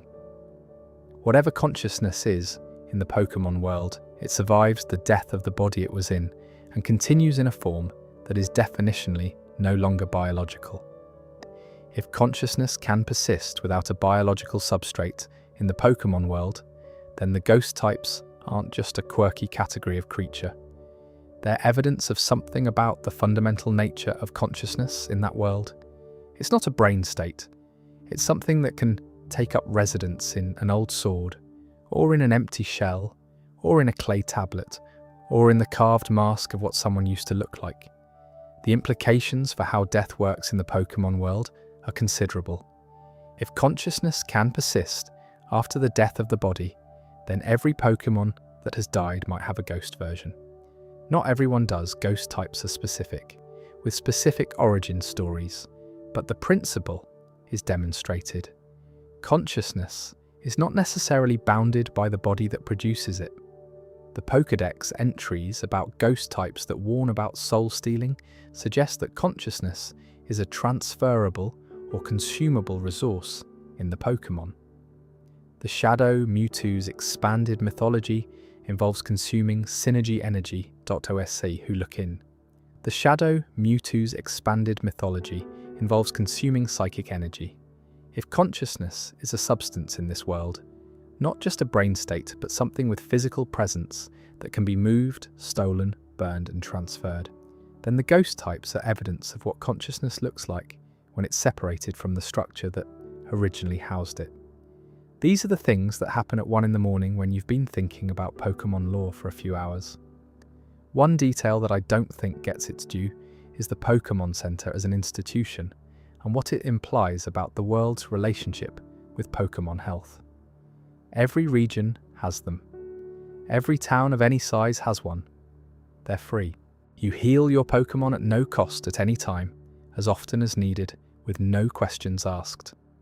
The nurse joys who staff them, or the equivalent in regions where the design varies, are always there, always helpful, always able to restore Pokémon to full health. The logistical and economic implications of this are enormous, and the games don't address them. Who funds the Pokémon centers? Who trains the nurses? What's the supply chain for whatever they're doing to restore Pokémon to health? How is this service maintained across every town, in every region simultaneously? The answer the games implicitly give is, it just is. Pokémon centers are infrastructure, like roads or clean water. The world has decided that accessible Pokémon healthcare is a fundamental feature of a functional society, and it's built accordingly.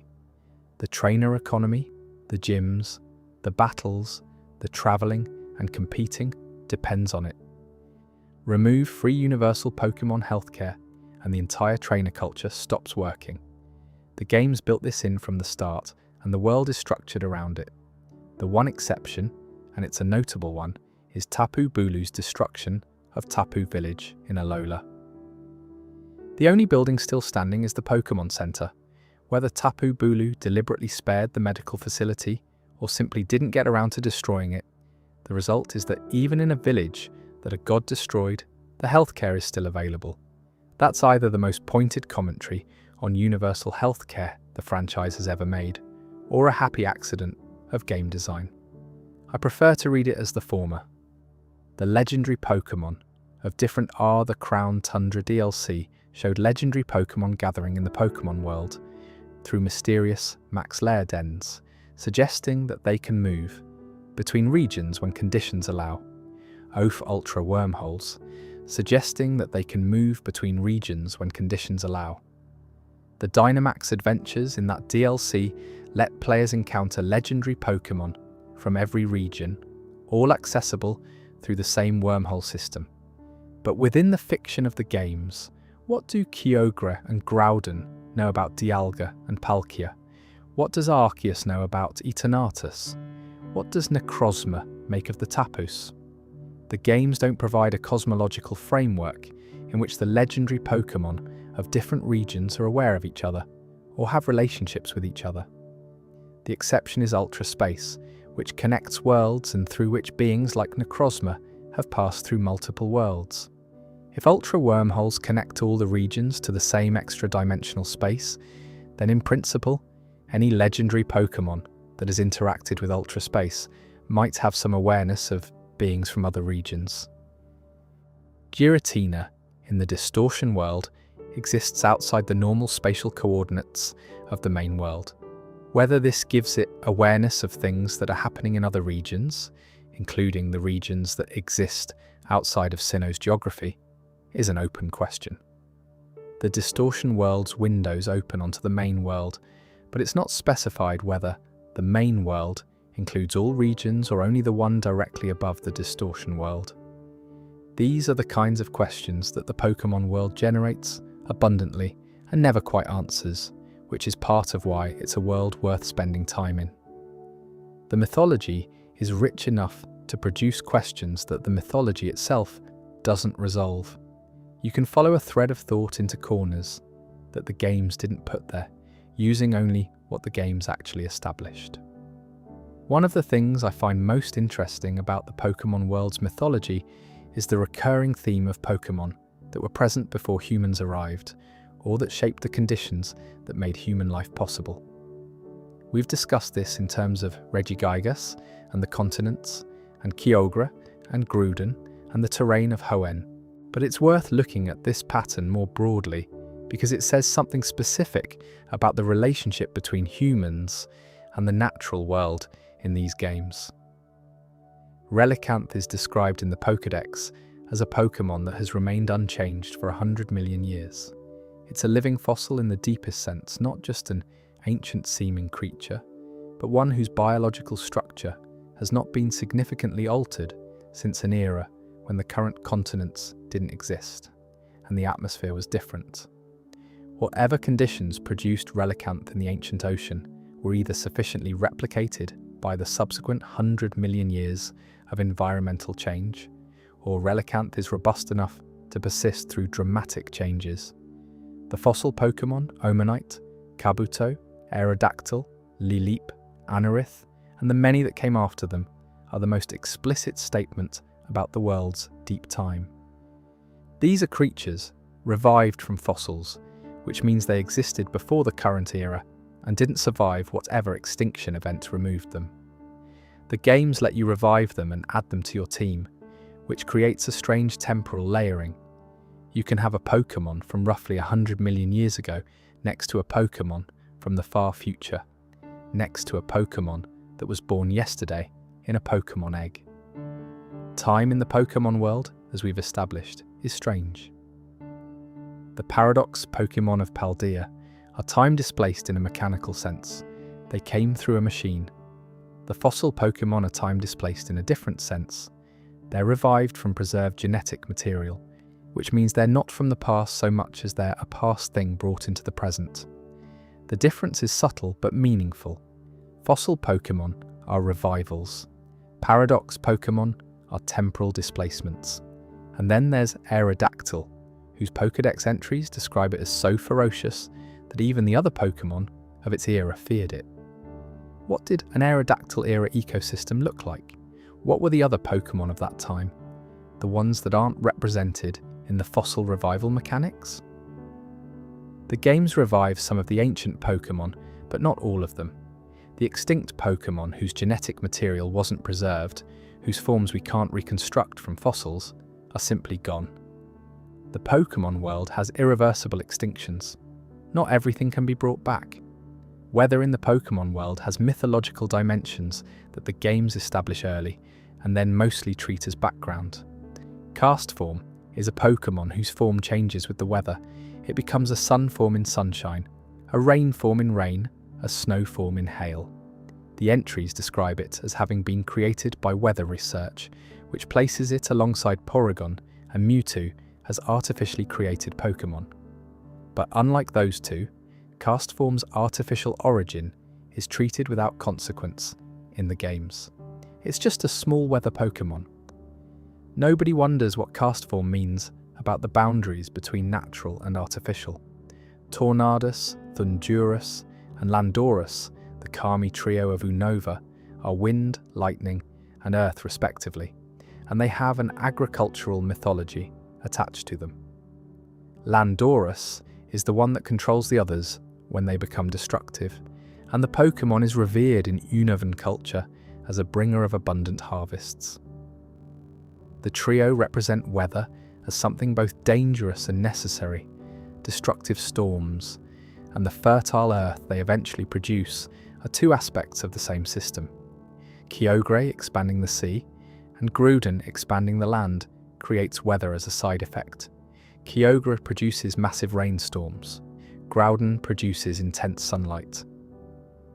Their conflict is, among other things, a climate dispute. Too much of either changes the Pokemon world's climate catastrophically. The weather mechanic in competitive Pokemon, the ability to summon specific weather conditions through specific Pokemon, is an abstraction of something the lore treats as deeply serious. In the game's fiction, changing the weather isn't a tactical tool. It's an exercise of power that connects to the same forces that created the terrain of entire regions. The casual use of weather abilities in competitive battles represents the human ability to access, in miniature, forces of continental scale. There are legendary Pokemon we haven't touched tonight that deserve at least a mention, if only because the mythology around them is interesting enough to flag for a future exploration. Celebi, the guardian of Ilex Forest in Johto, travels through time and is said to appear only in times of peace. The time travel aspect of Celebi connects to the largest loose thread in Johto's mythology, the possibility that events in the past and the present are influencing each other in ways the games only partially acknowledge. The Crystal game suggests time travel is real and has consequences. The Heart Gold and Soul Silver treatment of this is more elaborate. Hooper, introduced as a mythical Pokemon in X and Y, can tear holes it once summoned many legendary Pokemon from around the world to battle each other. Hewitt's Rings. It once summoned all the legendary Pokemon of the world for a competition. When it was sealed in a prison bottle for misusing its power, its separated form, Hooper Unbound contains a darkness that the contained form tries to reconcile. The mythology around Hooper is one of the series' more interesting explorations of power and its relationship to restraint. Marshadow, the boxing shadow Pokemon. It's been the stuff of legends for a long time but has rarely been seen, and absorbs their skills. It's been documented for a long time but has rarely been seen. The mythology of Marshadow connects to the concept of a guardian or witness that exists at the edge of great talent, present but not participating. Whether Marshadow's presence is beneficial or merely parasitic, the entries don't quite say. Zaruda, native to Gala's F, but its mythology includes a note that if a Zaruda finds an abandoned human child, it will care for them, raising them away from the troop. A Zarude finds an injured Pokemon, it will care for them, raising them within the troop. The violence and the care coexist without contradiction. The forest is to be protected fiercely from outsiders, and within it, the injured are nursed back to health. That combination of fierce external boundary and internal tenderness is one of those Pokemon character portraits that rewards a moment's attention. I keep thinking about what it means to move through the Pokemon world slowly. The games ask you to move at a particular pace, walk routes, enter cities, talk to NPCs, advance the plot. But the mythology underneath asks for a different kind of attention. It asks you to notice the library shelf, read the myth, wonder about what was left out. The Pokemon world, at its best, is a world that rewards slowness. The quick path through it gives you the game. The slow path gives you the mythology. Both are complete experiences. The mythology doesn't require the game to be accessible. The game doesn't require the mythology to function. But they enrich each other in ways that the franchise has been building for 30 years. There are details in Generation 1 that became meaningful only when Generation 4 explained them. There are details in Generation 4 that gained new dimensions when Legends, Arceus, revisited ancient Sinnoh. The mythology is distributed across time as well as across the games. It grows as the franchise grows, and earlier details are recontextualized by later ones. The creation myth in the Canalave library was always there. The full significance of what was left out of it wasn't knowable until the games told you more. This is the pleasure of a long-running fictional world that takes itself seriously across decades. The early layers gain meaning from the later ones. The later ones gain weight from the early ones. And somewhere in the middle, if you've been paying attention the whole time, Thin, the god, is in the Hall of Origin above Spearpillar.L, like Discovery. Even though the pieces were always available, the god is in the library. The exiled being is in its dimension. The walking man is still walking. The wolves are in the forest. The ghost is carrying its own face. We haven't spent much time in Unova tonight, which is a deliberate omission rather than an oversight. Unova deserves its own long video, and I'd rather leave it mostly untouched than cover it inadequately. But one piece of it belongs here, because it connects to everything we've been talking about all night. the question of what Reshiram and Zekrom represent, and why their mythology is structured around truth and ideals rather than around the elemental forces that most regional legendaries embody. The original dragon of Unova, in the deepest historical layer of the mythology, was one Pokemon. Two brothers found it, and it served both of them in an era when the region was new. Then the brothers disagreed about how the region should be governed, with one believing that truth was the foundation of a just society, and the other believing that ideals were. The dragon couldn't reconcile the disagreement, so it split into two, each half embodying one of the brothers' convictions. Reshiram is truth, white and fire. Zekrom is ideals, black and electricity. The split created Kyurem from what was left, the empty husk of what the dragon had been. The mythology is the franchise's most explicit engagement with an actual philosophical disagreement as the basis for legendary Pokemon design. It's not asking what controls the weather or what made the universe. It's asking, what should a society be built on? Truth, what actually is, or ideals, what should be. The games don't resolve the disagreement. Black and white choose truth or ideals depending on the version, and the ending is roughly the same either way. The question is real and the answer is deferred. N, whose story runs through black and white, is the character who embodies the unresolved quality of the question. He doesn't know which side is right. He doesn't know if the categories are even right. He goes on traveling. Pokemon's relationship with music deserves a note that isn't about Lavender Town. The music in the games has been a consistent and significant part of the world building across every generation, and in several cases it's doing something more specific than setting mood. The bell tower in Ecruteak City uses the bell instrument throughout its soundtrack.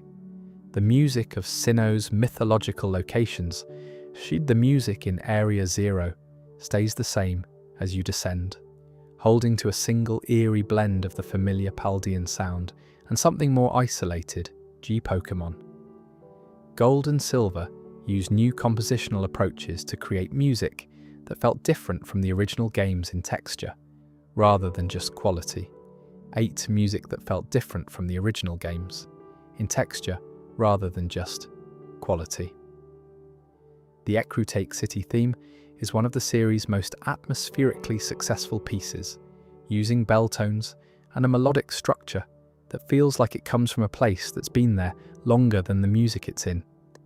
The ho-oh cry when you encounter it, and the music that plays during that encounter has been carefully set up across the entire game. You've been hearing Ho-Oh's legend for hours. The encounter music lands differently because of it. The music of the Pokemon world isn't just atmosphere.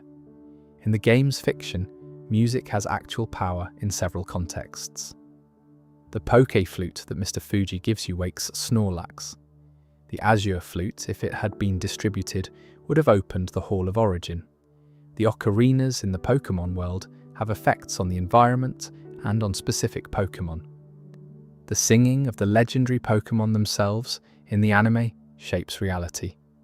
Jigglypuff puts audiences to sleep. Meloetta can summon legendary Pokemon through its song. Primarina channels water into shapes through its voice.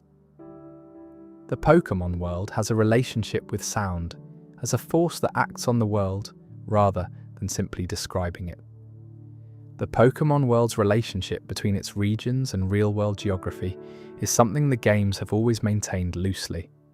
Kanto and Johto are based on the Kanto and Kansai regions of Japan. Hoenn is broadly Kyushu. Sinnoh is Hokkaido. Unova is New York and the northeastern United States. Kalos is France. Alola is Hawaii. Galar is the United Kingdom. Paldea is the Iberian Peninsula. If all of these regions exist in the same world, what does a map of that world look like? The games have implied connections between regions. You can travel between Kanto and Johto by boat in Gold and Silver, and the connections between the Japan-based regions are most explicit. But Unova is an ocean away from the rest, and Galar and Paldea have their own relationship with each other, but not much established connection to the others. The Pokemon world is probably larger than the sum of its playable regions. There are implied continental landmasses between the regions we've visited. There are oceans that the games mostly treat as backgrounds for boat travel. There are presumably civilizations and Pokemon ecologies in the spaces between the named regions that the games haven't visited yet. One of the consistent pleasures of each new Pokemon generation is discovering what region they've chosen to build the new world around. The design choice is immediately meaningful. The architecture, the ecology, the mythology, the cultural references are all organized around the real-world analog. Once you know Alola is Hawaii, the Tarpus as volcanic island gods make a different kind of sense. Once you know Galar is the UK, the gym as stadium sports culture, and the football crowd energy of the Pokemon League makes sense in a specifically British way. And the Pokemon world keeps getting larger. Whatever region comes after Paldea will be based on somewhere new, will have its own mythology, will add more pieces to the cosmology that's been building for 30 years. The world is not complete, it's ongoing. Let me end where we started, in the Canalave Library, on the shelf between the astronomy reference and the regional history. The creation myth is there, in a book you can read if you go in and look for it. It describes the beginning of everything, gives you the names of the things that were made, and omits one of them. The Canalave Library doesn't tell you who made the omission, or when or why. It just has the myth as it currently exists, which is missing something. The library also has the Sinnoh folk stories, the myths about the Lake Guardians, a story about a young man who killed Pokemon carelessly and found that the Pokemon stopped appearing. That last one is a morality tale about the relationship between humans and the Pokemon they live alongside. Kill without gratitude, and the balance breaks. The library is teaching something through its stories, to anyone who goes in to read them. Most trainers walk past the library on the way to the gym. The gym is what the game is asking you to do. The library is what the game is offering if you want it. The game actually requires it. The offer is always there. Everything we've talked about tonight lives in that offer.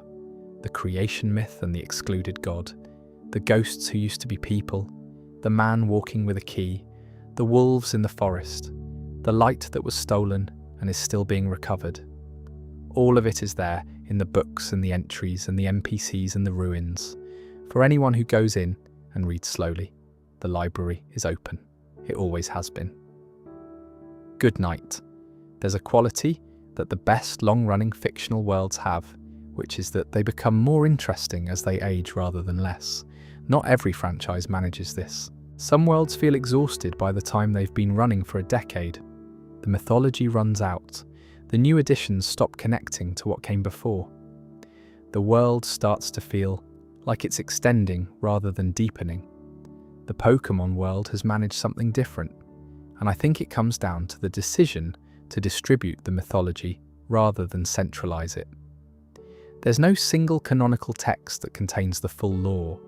It's spread across 30 years of games, across the Pokédex entries and the library books and the NPC dialogue and the environmental details. The mythology is assembled rather than given, which means it keeps getting assembled. Each new game adds pieces to a structure that was already there, and the pieces tend to connect to what came before in ways that deepen both. The creation myth in the Canalave Library gains meaning from Pokemon legends, Arceus showing what the world looked like before the mythology was written down. AZ's long grief gains meaning from Team Flare, attempting the same act for different reasons. Necrozma's broken state gains meaning from knowing what it was before it was broken. The wolves in the slumbering weald gain meaning from learning that the wolves in the historical record were removed to make room for human heroes. Each piece is already complete by itself. Each piece also changes meaning when you know the other pieces. That's the particular quality of a mythology that's been carefully built over a long time by people who are paying attention to what was already there. The Pokemon world has been paying attention to what was already there. For 30 years, that's worth appreciating. Wherever you are in the night, I hope you're comfortable. Good night.